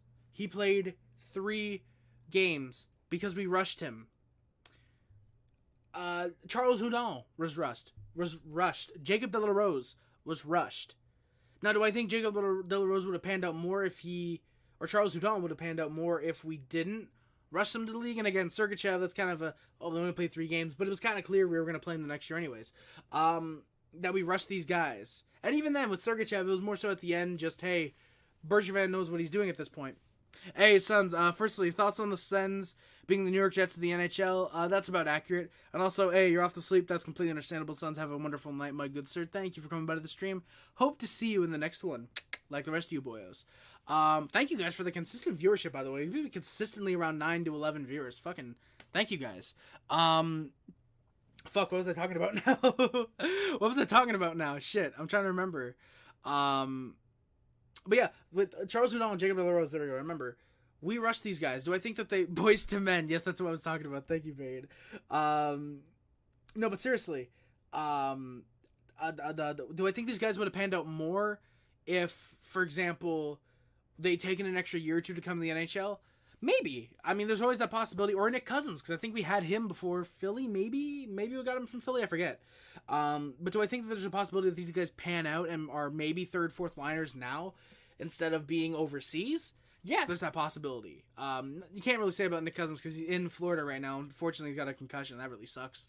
But there's that possibility, yes. There's always also the possibility that they just didn't pan out and we called them up at the right time, sure, but I'd rather take the extra year with Joshua Waugh. Let him simmer in the AHL, get used to North America, get used to playing against these guys, call him up and have him be, you know what, I'm ready. I'm ready to take that challenge. I'm ready to be in the NHL, and he knows what he's getting into. I'd rather have that over him playing this year and majority of the year getting dominated by NHLers and him not being used to anything that's going on this year. Are my AirPods even charging? I think they are. They should be. Oh, I think the light only comes on when you press it, and it's meant to show you. Oh, wait, unless they just weren't plugged in, because now the light's staying on. Wow, that really sucks if they weren't charging until now. Wow, that really sucks. But but yeah. So again, I'd rather keep Wall on the extra year in the AHL, even if it is frustrating and you want to see him play. It's better for the future. It's like with Arbor Jackeye, how it's so much better. How it's so much better to send Jackeye down, let him spend a month and a half in the AHL, let him get his defensive game up while he's still allowed to be physical and get some offense. I think he's got 11 points in his last 8 games, something like that. Like Bane said, for conditioning, sending them down or keeping them down for conditioning, let him get his defense better. So when he gets called up, instead of only lasting another year or two in Montreal, he's able to be here for the next decade plus. I genuinely believe Jackeye is a core piece to this future team in Montreal. At least I personally believe that. So I don't know. I think what some people saying about Wall and Jackeye, I love Jackeye, but if he can go down to Laval and in that month and a half be able to be here for a decade plus instead of 2 years, I'll gladly take that. I'll gladly him, unfortunately, being away from the team for a while. If it means he's here long term, I'd rather have that 100%. Habs seem to always be good in the postseason. They kind of do, Bane. Yeah, it's usually when they're a wild card spot or not expected to do much. That's when they always go on a run. So maybe we shouldn't hope that we have 60-win seasons, and hope that in our prime we're a wild card team, because then that way we go on a big run and we probably win. You guys know what I mean. It's weird like that, but yeah. I wish we had Carey Price. Oh, Dolphin friend, I wish we had Price this year as well, man, dude. Dude, imagine having Price and Monty in net, dude. God, that would be incredible. That would genuinely be like insane. Bane, yeah, like 2010. We're a wild card team. We're literally the 8th seed matched up against the Capitals. We go to the conference finals. 2013, I think we were favored against the Lightning and we lost to them. Or the Senators, I think it was that year. 2014, we're a wild card team. We go to the Eastern Conference Finals. 2015, we're the second round. We go to the second round, not favored against the Senators or the Lightning, I'm pretty sure. And then, by the way, we just hit 2 hours. I gotta try and finish this. Holy hell. Whew. God, where was I? Sorry. where was I? 2015. Yeah, 2015. 2017, favored against the Rangers because we were second in the East and we lose. 2021.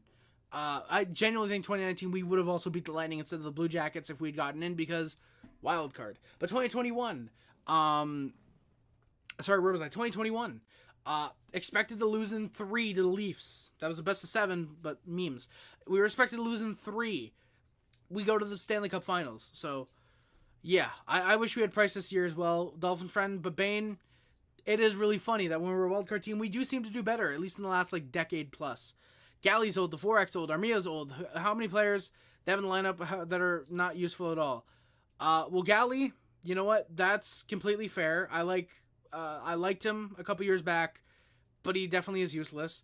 Dvorak, you can't even say he's old. He's 26. Last time I checked, that's not old. Armia is old.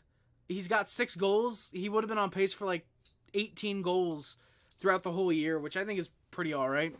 Sen should have the automatic first overall pick, Bane. I agree every year. Just Sens, you're really that bad. You deserve the first overall pick. They should be given that, I agree. But thankfully, as a Canadiens fan, that doesn't happen because Connor Bedard is not a bust then. They'll lose against Edmonton, probably lose against Colorado, lose against New Jersey, I call it. Simon, I'm sure you also called them losing to Boston that one time we beat them, right? Yeah, I'm sure. What do the Habs need to draft? Bane? I would say, we don't need to draft Bane, but I'm saying Bane. No, but Bane, seriously, I think we need... Again, it's weird to say for the second line, because you have Newhook who can play left wing and center, and then Doc who can play center and right wing. So I'd say, if you say you want Newhook at second line center and Doc at right wing, you need a left winger. I'd say you need a second liner. And I would just say second liner, because it depends on where you want to play Doc and Newhook, I'd say. So, yeah, I'd just say overall second liner. Why? Because we have a rebuilding team. They're young and experienced. They have many prospects. Same sentence every night after every game. Okay, Dolphin, it's not or not Dolphin, sorry. I don't want to disrespect you, Dolphin. Simon, I was starting to read Dolphin's comments, so I immediately called out Dolphin. But Simon, no shit it's going to be this year. Because these prospects aren't in the lineup yet. This is a process, is what a rebuild is. You lose for 3 to 4 years, you get good players in the draft, you end up trading veterans for good returns. That's why I think if we are legitimately trading Monahan, if we trade Savard and Allen, we could end up with 2 first-round picks, a 2nd-round pick. We could end up with some pretty good shit this year, in my opinion. I don't know who just did the smiley face, but thank you. Thank you for the heart as well. I don't know who's doing that, but thank you. I appreciate that. But thank you for the hearts. I say thank you, and then fucking 18 of them pop up. But Simon, again, give it 3 years. If I love you guys for doing that, thank you. I'm just noticing them. I don't know if they've been going on consistently, but thank you guys for that. I appreciate it. But again, I don't know if it's really that big of a deal that it's we'll wait for the future, because the now shouldn't really matter too much. Development wise, it should, but who cares how Brendan Gallagher, Yoel Armia, and a guy say Jake Allen. I mean Jake Allen technically because we're trading him, but say. Who cares how Brendan Gallagher or Yoel Armia performs? Because they're not developing. They're declining, really. Armia's not even really declining. Again, he's on pace for 18 goals this year. 18 goals, 0 assists, because he still does not have a single assist, the greedy bastard. No, but seriously. To me, I think I think it's fine. Simon, Bruins were not supposed to be old. We're not supposed to be old and bad. What?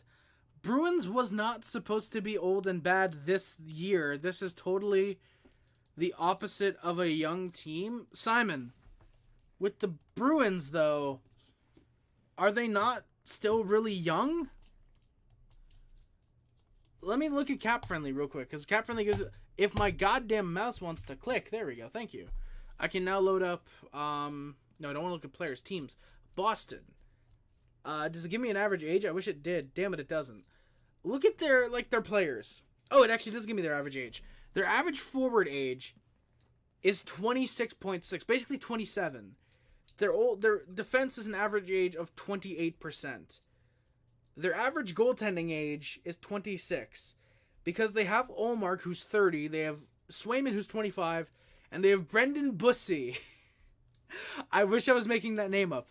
Who's 25, but he was just on an emergency loan, so their average age, I think, technically is more 27 and a half, probably. Because 25, 30, the average is like 28, maybe 27 and a half, but you look at their top forwards. Pastrnak is 27. Marchand's 35. Pavelzak is 26. DeBrusk is 27. Look at some of their younger guys they've got. John Beecher's 22. Matthew Portois is 19. Jacob Laukio is 23. Morgan Geekie, even if you want to go with him, 25. Their blue line, Mason Lowry is 22. So yes, they don't have as young of a team as Montreal, but they're still fairly young. I'd say their average age is right about 27. You know? And keep in mind as well, look at Boston. Have they not been kind of wavering since their fucking electric start to the year? Have they not been kind of wavering? Let me look up. Boston Bruins. Oh, they're actually playing right now. They're still in a scoreless tie with the Golden Knights. They lost to the Coyotes. They lost to the Avs. They beat the Lightning. Lost to the Penguins. Beat the Blue Jackets. Beat the Red Wings. The Devils. The Sabres. Lost to the Wild, Jets, Wild, and the Rangers. Beat the Islanders in a shootout. Lose to the Devils. So their last, month, very back and forth. Even then, I don't think the Devils are a really good team to compare us to. Because they're still young. They're still fairly young. And they have players that are young as well as players that are old. Like Simon. If you were here earlier, by the way, when I was talking about it, I was mentioning how our top 9 is going to be very young. Suzuki's going to be, in 4 years, Nick Suzuki's going to be 27. Caulfield's going to be 26. Okay, Saf's going to be 23, 24 maybe. But still, your fourth line is where you can be getting veterans. You always need at least 1 or 2 veterans on the team, yes. This is not a team that's purely about prospects. But you're not going to see people going, Patrick Kane in 4 years, he's going to be 38. I can't wait so the Canadiens can get him. No. Why? Because the veterans on the team, sure, they're important, but they're not like prospects where you're watching them develop and turn into such a great team. Watching Lane Hudson develop into potentially a Cale Makar type defenseman. You're not watching that. With forwards, if anything, you're watching their decline if you're waiting for a veteran to come onto the team. Veterans, I don't know, Simon. It's hard to talk with you because it's clear that there's no changing your mind, unfortunately. It just sucks that you really don't have solid arguments to combat what I'm saying. Yeah. I think the Habs can still win it this year if they get in. Bane, if that somehow happened, I would do some stuff that would no longer make me be on YouTube. Yeah, Raymond, is Carey Price ever coming back, or is he done competing? Completely. Like Dolphin friend, Price is unfortunately completely done. He's back home in, I forget if it's BC where he lives or if he bought a house. I think they sold his house in Montreal, unfortunately. But yeah, he's unfortunately done. As much as we'd love to be able to say, hey, maybe... It's not happening, unfortunately. As much as we all want Carey Price to come back, it's not going to happen. His knee is messed up. The surgery that he was supposed to get, that would possibly help. There's apparently only a 50% chance that it actually does work. And the other 50% is that it leaves him in permanent pain, I think it was in his knees. So yeah, I completely understand Price not wanting to take that 50-50 chance of, maybe it works, but maybe it doesn't. So yeah, unfortunately, Carey Price is complete. And even then, if he gets the surgery, I don't think it was even like 100%. Like, oh yeah, he can come back. I'm pretty sure it was just it helps him out type of thing. So, unfortunately, yeah, I'm just Carey Price is unfortunately his career is probably done more than likely. I mean, yeah, Dolphin friend, we can look at Edmonton's rebuild. I mean, they are a good team right now, but it only took them like a decade. The difference is with Marc Bergevin, he was playing the smart long game. He was making us good in 2021 and was also getting us good future assets. Again, Suzuki traded for him when Pacioretty wanted out. He ended up getting Caulfield in the draft. He got Jaden Struble as well in the draft. I think late second round in 2019, I want to say. Arbor Jacki again, he was signed by Marc Bergevin. You know, there's guys, Caden Gooley, again, Logan Mayhew. There's guys that are going to be on this team. Bergevin was helping us get, you know, again, we were lucky that all we really needed was 2 trades for Doc and Newhook, Safkovsky, Lane Hudson, David Reinbacher, and then a starting goaltender. There was very few things that we really needed on this team when Bergevin was fired, unfortunately. I genuinely still believe this. When we win a Stanley Cup, half the core is going to be Marc Bergevin's Canadiens. Again, with Waugh, potentially Farrell if he's still around and not traded for Zegras, which, again, I'm 50-50 on that. Zach, how's it going, man? Jets win. Rawr. Rawr. Jets win. Fuck. Fuck me. Oh, God. Zach, how's it going, man? I'm happy to hear the Jets won, man.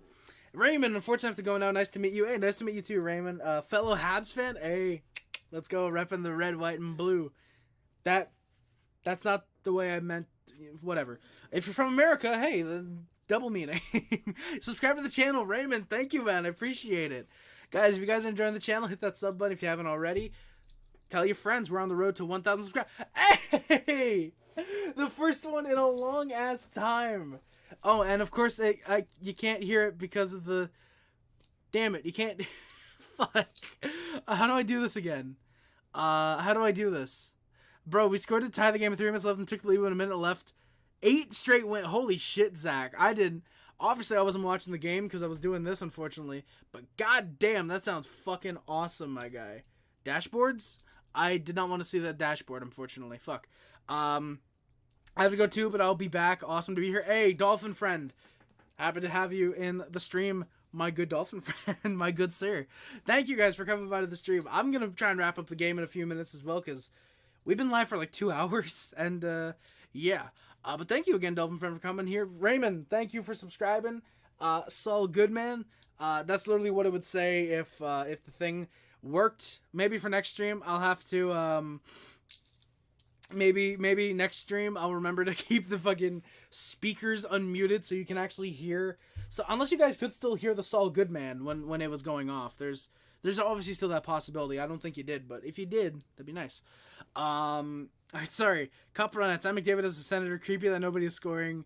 Imagine though if after Edmonton, McDavid signs 8 years in Ottawa on a rebuilding team, but in my final year of career, that would be really funny, Payne. Actually, that would be really funny.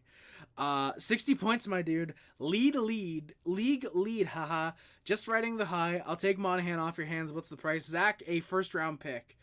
And it's less to do with, we're trading him. It's more so his price isn't that high. Like his cap isn't that high. And if you do want a fresh defenseman to actually play defense for you guys, David Savard, that'll only cost you another first round pick. I'm just saying, my guy. I'm just saying. Actually, you know what? Fuck it. Give us Thomas Milik. We'll give you David Savard. Give us a first round pick. We'll give you Sean Monahan. Take it or leave it.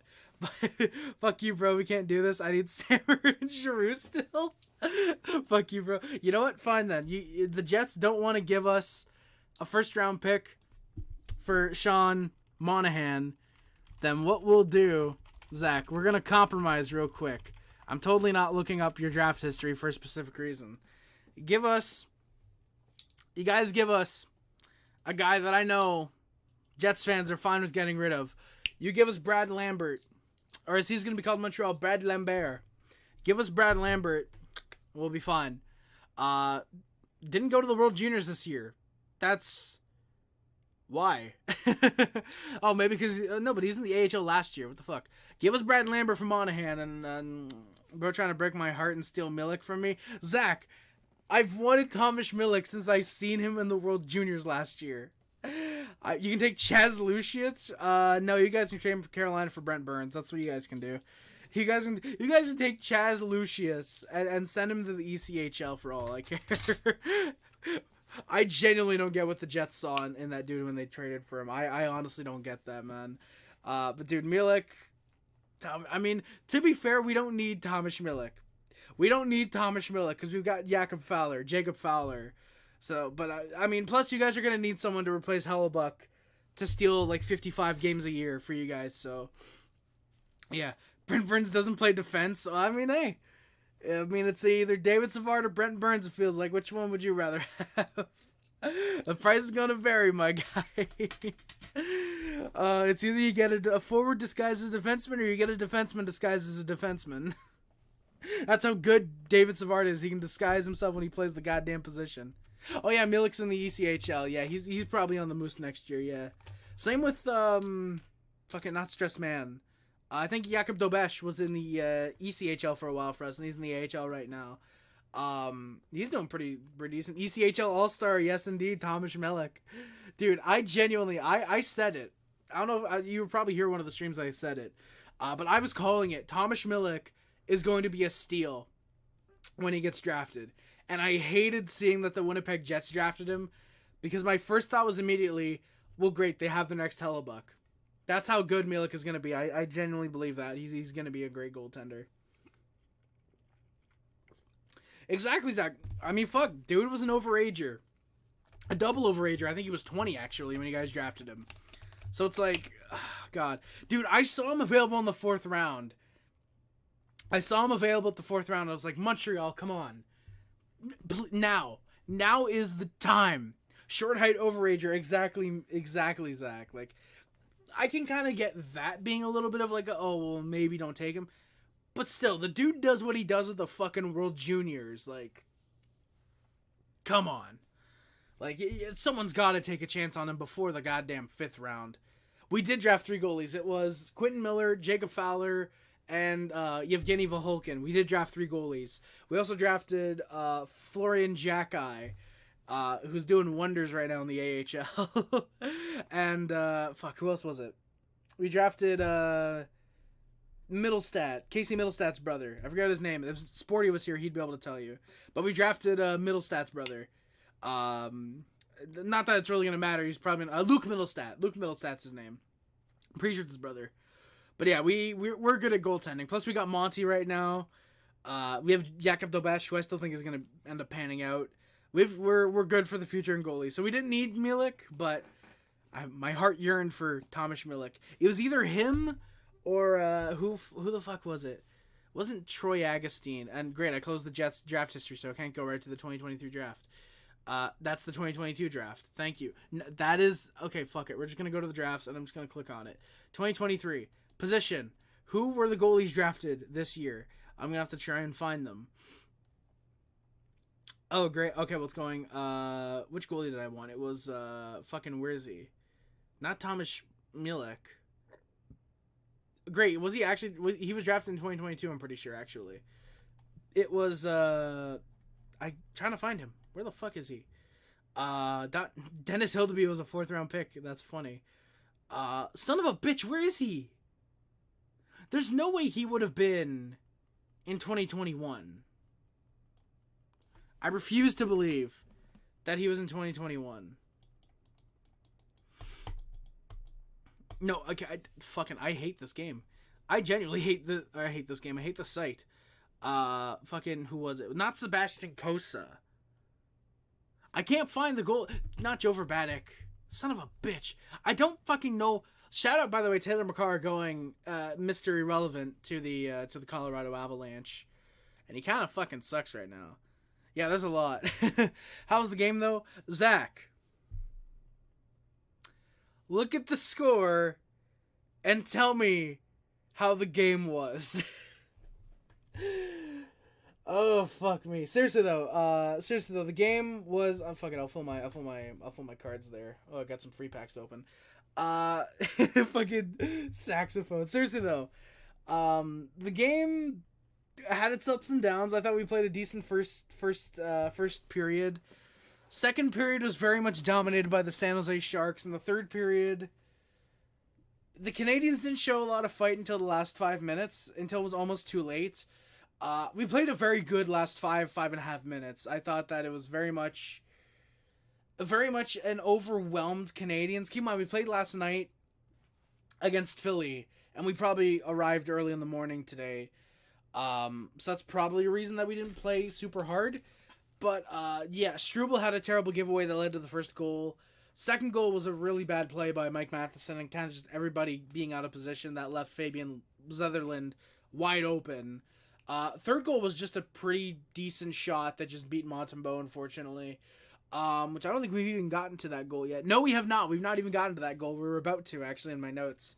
But yeah, just Brendan Gallagher got a fucking goal. That's something you don't say often anymore. Matheson got one late. I thought he played well. Philly game, I thought you'd lose outright, to be honest. We unfortunately need y'all to lose. We have your second round pick. Fuck you, Zach. Fuck you. No, I know y'all. You need us to lose. And you know what, quite frankly, I don't even mind losing. I want to be competitive in games, at least. I want stuff like the Philly game, where we're, like, right in it until the shootout. Or, like, overtime. Like, we lose, say, 4-3 or, like, 2-1. All I want are games like the Bruins and the Golden Knights and the games from that 7-game road trip where we're playing well, we're just unfortunately losing. Rangers game was fucking great, Zach, yeah. I don't know how much of it you watched. The fuck is this ad? I don't know how much of it you watched, but that was a really great game. Montembeault was just mwah, mwah. Bro was just like chef's kiss. He was fucking incredible that game. And definitely overall a very, very fun game to watch, absolutely. So yeah, yeah, Rangers game was fun. And tonight's was not, which, yeah, well, I don't know, while you're getting ready for I'm assuming you're going to message a little more. I'll get through the last notes, because we're approaching 2.5 hours, so we'll see how much longer. I watched like 60%, saw the first period, saw the 3-0 lead, saw the tying goal, then stayed watching because I needed the Rangers to lose for first place. I forget if we won that one or not. I think we did. Yeah, I think we won that game. So yeah, you're welcome, Zach. You're very we did, because that was a fucking game. Zabinajad went for the Forsberg and Montembeault had the amazing stop. Yeah, so Zach, you're welcome for that. You're very welcome. Yeah, we won the shootout. I'm remembering that now. I swear I have like short-term dementia. Like, I'll remember that we played a game, and then I'll forget if we won. Like, seriously, ask me in, like, 4 games, hey, Harry, how did you play against the Sharks? And I'll completely forget. Fucking ask me my first Canadiens game, I won't remember. You ask me what I got for, like, my 5th birthday, and I'll fucking remember just fine. That's just dementia? Oh, yeah, probably, Zach. Probably. I've got, like, very early onset dementia. It's just in general dementia, yeah. Oh fuck! Ask me what I got from my 4th, 5th birthday. I'll remember that. You ask me Canadian how they played last 5 games. You're lucky if I remember even 2 of those games. This BioSteel, by the way, not as good as the first time I had it. I don't know why, but genuinely, the BioSteel, it's still decent. I still taste what I liked about it last time. But yeah. The BioSteel not that great this time, unfortunately. Bro took Be a Goldfish to losing hockey games, literally. Bro, Zach, I really do, man. Like, dude, I hate losing games, as I'm sure everybody does. But yeah, no, it's literally just like, alright, we lost a game, forget about it. Forget about it. We've won 17 games this year, and we've only played 17 games this year. Basically, almost. That's almost how it is for me. But yeah, dude, bro, BioSteel doesn't taste the same. It tastes like bankruptcy. It kind of does, Zach. That's the thing. Like, I had my first bottle 3 months ago. This is the second bottle I've ever had. And yeah, that first bottle tasted so fucking delicious. And now this one just, God, there's still a similar taste. But yeah, it's just like, even the smell. It might be because I've drank most of it, so it's not like a great smell, but yeah, it doesn't. I probably shouldn't put my mouth. I'm gonna close that up and wait for my nose to be off of that. But yeah, it does not taste the same whatsoever. Unfortunately, because it was fucking delicious last time. Finish up the game recap though. Hey, Zach, don't worry about it. I love having these conversations, man. We gotta talk on Discord sometime as well, man. We gotta talk. You and me and fucking me and Carter. We gotta talk again one night. Because fuck that. Those were fun. Those like few nights that we called. Funny enough, by the way, I know you've been pestering me to get Red Dead Redemption 2. I was considering it because it was on sale on Amazon for like $30. And I wasn't able to because I was like $15 short on my Amazon gift card. So I thought of you guys when I saw that, and I was like, oh yeah, they've wanted me to get Red Dead. Fucking get it. Dude, yeah, I have to. I have to get it eventually. I mean, to be fair, I'm pretty sure it's on PC, and I'm assuming because my computer can run GTA 5 just fine, I'm assuming it should be able to run Red Dead fairly well. So maybe I'll just do that. Maybe that's what I'll do, but I believe I also have to play Red Dead Revolver and Redemption first, preferably with Undead Nightmare. But yeah, I'll see about that. I don't even know if Red Dead 1 is on PC. If it is, I have to get that as well. I'd love to try and get that on like Steam, or it's probably on the Epic Games, not Epic Games, Rockstar or whatever. So yeah, there's probably that. All right. My voice is slowly starting to die. I'm sure you guys can tell a little bit. So I got to go to bed, brother. Have a great rest of the stream. Hey, thank you, Zach. I appreciate it, man. Good night, my good sir. Enjoy yourself. Hope to talk again real soon. Next time Habs and Jets come on, I'd love to come on your stream, by the way. Next time they play, I should say. Next time they come on. Next time they play, I'd love to come on stream, my guy. And I'd love to have you on stream as well if you want to come on, because I've got the setup now. I can easily get Discord audio through without needing to use a phone or anything like that. So like everyone want to come on. It doesn't even have to be just for the Jets. If ever there's a time you just want to come on or whatever, we bring Sporty on to rant occasionally if you want to come on, or anyone else that I know won't be strictly offensive to get the channel banned, I'll absolutely allow you guys to come on. Absolutely. So yeah, again, have a good night, Zach. That was a very long rambly goodbye from me. I apologize. I'm sorry about that. The Sharks press, there's a weird bounce. The Canadiens are able to clear with 4 minutes left, and then they score. The Sharks score, I should say. Really bad turnover by the Habs. There's just no press, and Nikta Okhotiuk gets his second career goal, his second as a Shark. I think they said it was his second career goal. Makes it 3-1 Sharks. I put we're done, and that's the point where I put on the red jersey. I started the game with the white jersey because I started last game with the red jersey, and I'm trying to find a rhythm with the jersey, so fuck it, I'll wear the white jersey next game, because somehow we'll win that one. But yeah, so it's 3-1 Sharks, just a solid shot that ends up beating Monty under the arm. Probably should have that one, yeah, but when the first two goals cannot be put on you at all, I think it's fair that you allow one that you probably should. Maybe it doesn't need to be that game, but I feel like for every goal that you are not at fault for, you're allowed a goal that you're at fault for. I feel like you're allowed that. So I think going forward, that's how we'll judge it. I should start tracking that next year, like Monty goals his fault, and then Monty goals not his fault, or something like that, and track how many are each, because I think that would be a really funny tally, and do it for like Primo or whoever is playing next year with Monty. I think that'd be really, really funny to see. But yeah. So yeah, it's 3-1. Sharks pressure. They go to a power play after. It's Yoel Armia called for a high stick. And then it does not take long. It's a 4-on-4 into a Habs power play. William Eklund takes a holding call on a Raphael Harvey-Pinard as Harvey-Pinard tried to get involved with a 2-on-1 rush. So 12 seconds in, the Habs are 2 for 2 on the PK tonight. The Sharks power play continues to be the worst in the league. This time not at their own fault, though. So again, 4-on-4 into a brief power play. Actually, it would be 20 seconds of power play. 20 seconds of 4-on-4 into like a 10-second power play to start the third. However, Habs rush on a 4-on-4. Caulfield gets a good chance. Matheson has a really good chance. That's not buried on Blackwood. So the shots after 40, 24-20 for the Sharks all of a sudden. And they have a 3-1 lead after the second period is over. For the third period, what the fuck? Oh. Okay, I think my King of the Ring is about done.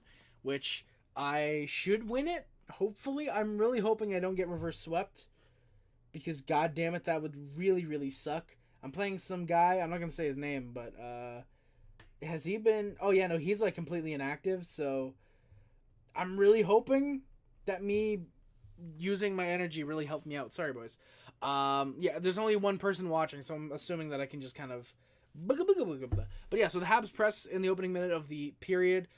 Puck isn't able to get found in front. Suzuki was wide open. Oh, I should mention as well, the Habs are 0 for 1 on the power play tonight. I think that was the only power play they got, so yeah, that sucks. But yeah, Sharks then press. Gooley gets a high stick, no call, of course. Sharks just continuing to pressure. Genuinely, there's just nothing coming for the Canadiens' way. Sharks are completely outpressing them. They're outplaying the Canadiens, especially in that second period and parts of this third period. 7 minutes in, it's still all Sharks.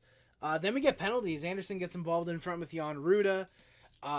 Yeah, after Ruda goes over to Andy. Andy just starts to kind of ragdoll him. We get a bit of a scrum. Andy and Ruda both get called for roughing. Andy finally showing a bit of heart. I thought it might have been too little too late. And then Ullinen shows that he's kind of Yoel Armia 2.0. He takes an interference penalty during the 4-on-4. Sharks get a 4-on-3 power play naturally. And am I going to win? Oh, yeah, 100% I'm going to win a Tundra card. Let's go, boys. Hell yeah. Hype in the chat for WWE Supercard, please. But yeah, Ullinen, like I said, takes the interference penalty. Habs, though, come in shorthanded. Suzuki gets found, but there's just nothing there to get on net. Matheson and Gooley have a near 2-on-1, just isn't able to get it through the lane to get Gooley in the slot. Habs, though, are 3 for 3 on the PK. Sharks just continuing to press. Sutherland was all over the puck. Duclair gets a couple chances. Canadians are getting a couple stray shots, but just not much getting on net with 8 minutes left. Armia has a shot that's stopped. Caulfield has one shortly after. There's a goalie pull, 5 minutes left. Habs have massive pressure with the first unit out there. Andy is the extra attacker. And after immense amount of pressure, Matheson gets a couple nice blasts off. And we finally score. So originally, the goal was credited to Mike Matheson. It has been updated, though. It is Josh Anderson with the goal, his 7th of the year. So apparently, if you needed your 7th of the year tonight for the Canadiens, you were going to get it tonight. Too bad Armia wasn't able to. So Josh Anderson, again, with his 7th of the year. Matheson and Caulfield with the assists on that goal. That goal actually technically comes about 20 minutes after the last goal, which was scored by the Sharks in the second period. Yeah, Josh Anderson with the nice deflection puts it past Mackenzie Blackwood. Really sharp passing by the Canadiens to not give the Sharks much. 2 minutes left. There's a timeout by the Canadiens. There's a timeout by the Canadiens with 2 minutes left. They press. Sharks get some near clears. A few could have looked for the empty net. Blackwood had a chance for the empty net, just didn't go for it. But it's all Habs with 5 minutes left, and at this point with about a minute left, Sharks then call a timeout with 50 seconds left. Habs press. Sharks end up clearing the puck, and there seemed to be an icing called with a second left. Refs look it over, and they say, fuck it, the game's over. Yeah, Habs don't get one last chance to tie the game, because why should they? So yeah, the final score is 3-2 for the San Jose Sharks. The final shots are, if I can grab them real quick. Also, somehow Mikael Granlund gets the first star of the game. I thought it should have been Mackenzie Blackwood. So yeah, but the final shots of the game were actually 35 apiece, so 35-35. The Canadians were down at one point, I want to say 34-23. So we really rallied hard in that final 5 minutes. Yeah.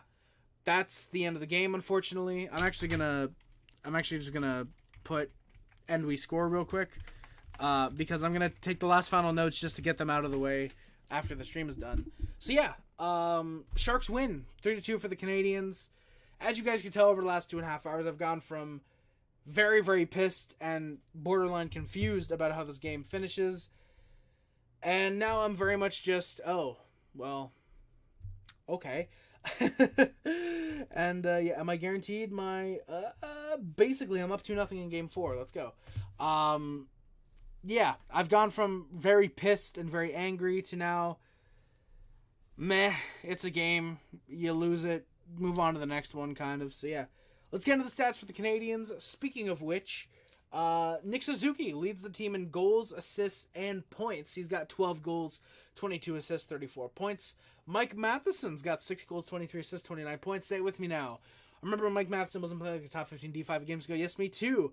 Cole Caulfield is next with 11 goals, 17 assists, 28 points. Sean Monahan's got 11 goals, 13 assists, 24 points. Yuri Slafkovsky's got 4 goals, 11 assists, 15 points.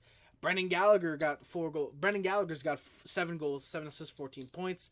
Alex Newhook's 7 goals, 6 assists, 13 points. He's unfortunately out until at least early March, I feel like it is at this point. So, yeah. Alright. Josh Anderson's got 7 goals, 5 assists, 12 points. Justin Barron's got 6 goals, 6 assists, 12 points. Jake Evans, 2 goals, 10 assists, 12 points. Caden Gooley, 3 goals, 8 assists, 11 points. David Savard, 4 goals, 6 assists, 10 points. Tanner Pearson, who's still hurt, 4 goals, 4 assists, 8 points. Michael Pezzetta with a goal, 7 assists for 8 points. Jonathan Kovacevic, 5 goals, 2 assists, 7 points. Christian Dvorak, who's unfortunately hurt, and Jesse Ullinen both have 3 goals, 4 assists, 7 points.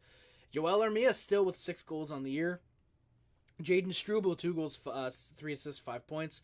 Jordan Harris with a goal, 4 assists for 5 points. Gustav Lindstrom, who is no longer with the Montreal Canadiens, had 3 goals, 1 assist, 4 points. Raphael Harpinard, who actually returned tonight, so he's not red anymore, has 4 assists. Mitchell Stevens has got 2 goals, 1 assist for 3 points. Arbor Jackai, who is in Laval right now, has a goal, 2 assists, 3 points. Kirby Dock, who's unfortunately out for the remainder of the year, and Caden Primo each have 2 assists. Jake Allen and Samuel Montembeau each have an assist. Michael Pezzetta, he's got 4 fights. Arbor Jackai's got 3. Josh Anderson's got 2. Juraj Slafkovsky, Caden Gooley, Tanner Pearson, and Jaden Struble each have a fight as well. So yeah, that is going to do it for today's stream, you guys. Thank you all so much for watching. Please do not forget to like, comment, subscribe, favorite, share, whatever includes. But it's not limited to YouTube, Facebook, Twitter, Instagram, Tumblr, and everything else. My name is Trey. Subscribe to join the Puff Club, the Hazy Clubs, Hub Up, D-Nation. If you're a member of the Mod Squad, thank you for comments or streams, and it is much greatly appreciated. Again, thank you guys again so much for watching. My name is Rice. Adam Marial, always remember no matter how bad we were last year, how okay we are like this year. Go Habs, go baby. Thank you guys again for watching. Links description, Amazon wishlist, the PO Box, PayPal, Discord, Letterboxd, Premier account, the Streamlabs, and the Discord are all down there as well again, and the Streamlabs as well. Thank you all again so much for watching. My name is Rice, and I am out. Love you guys. See you guys. Bye guys. Love you guys. See you guys. Bye guys. Love you guys. See you guys. Bye guys. Love you guys. See you guys. Bye guys. Bye. Let's go, baby. Hell, oh, hell.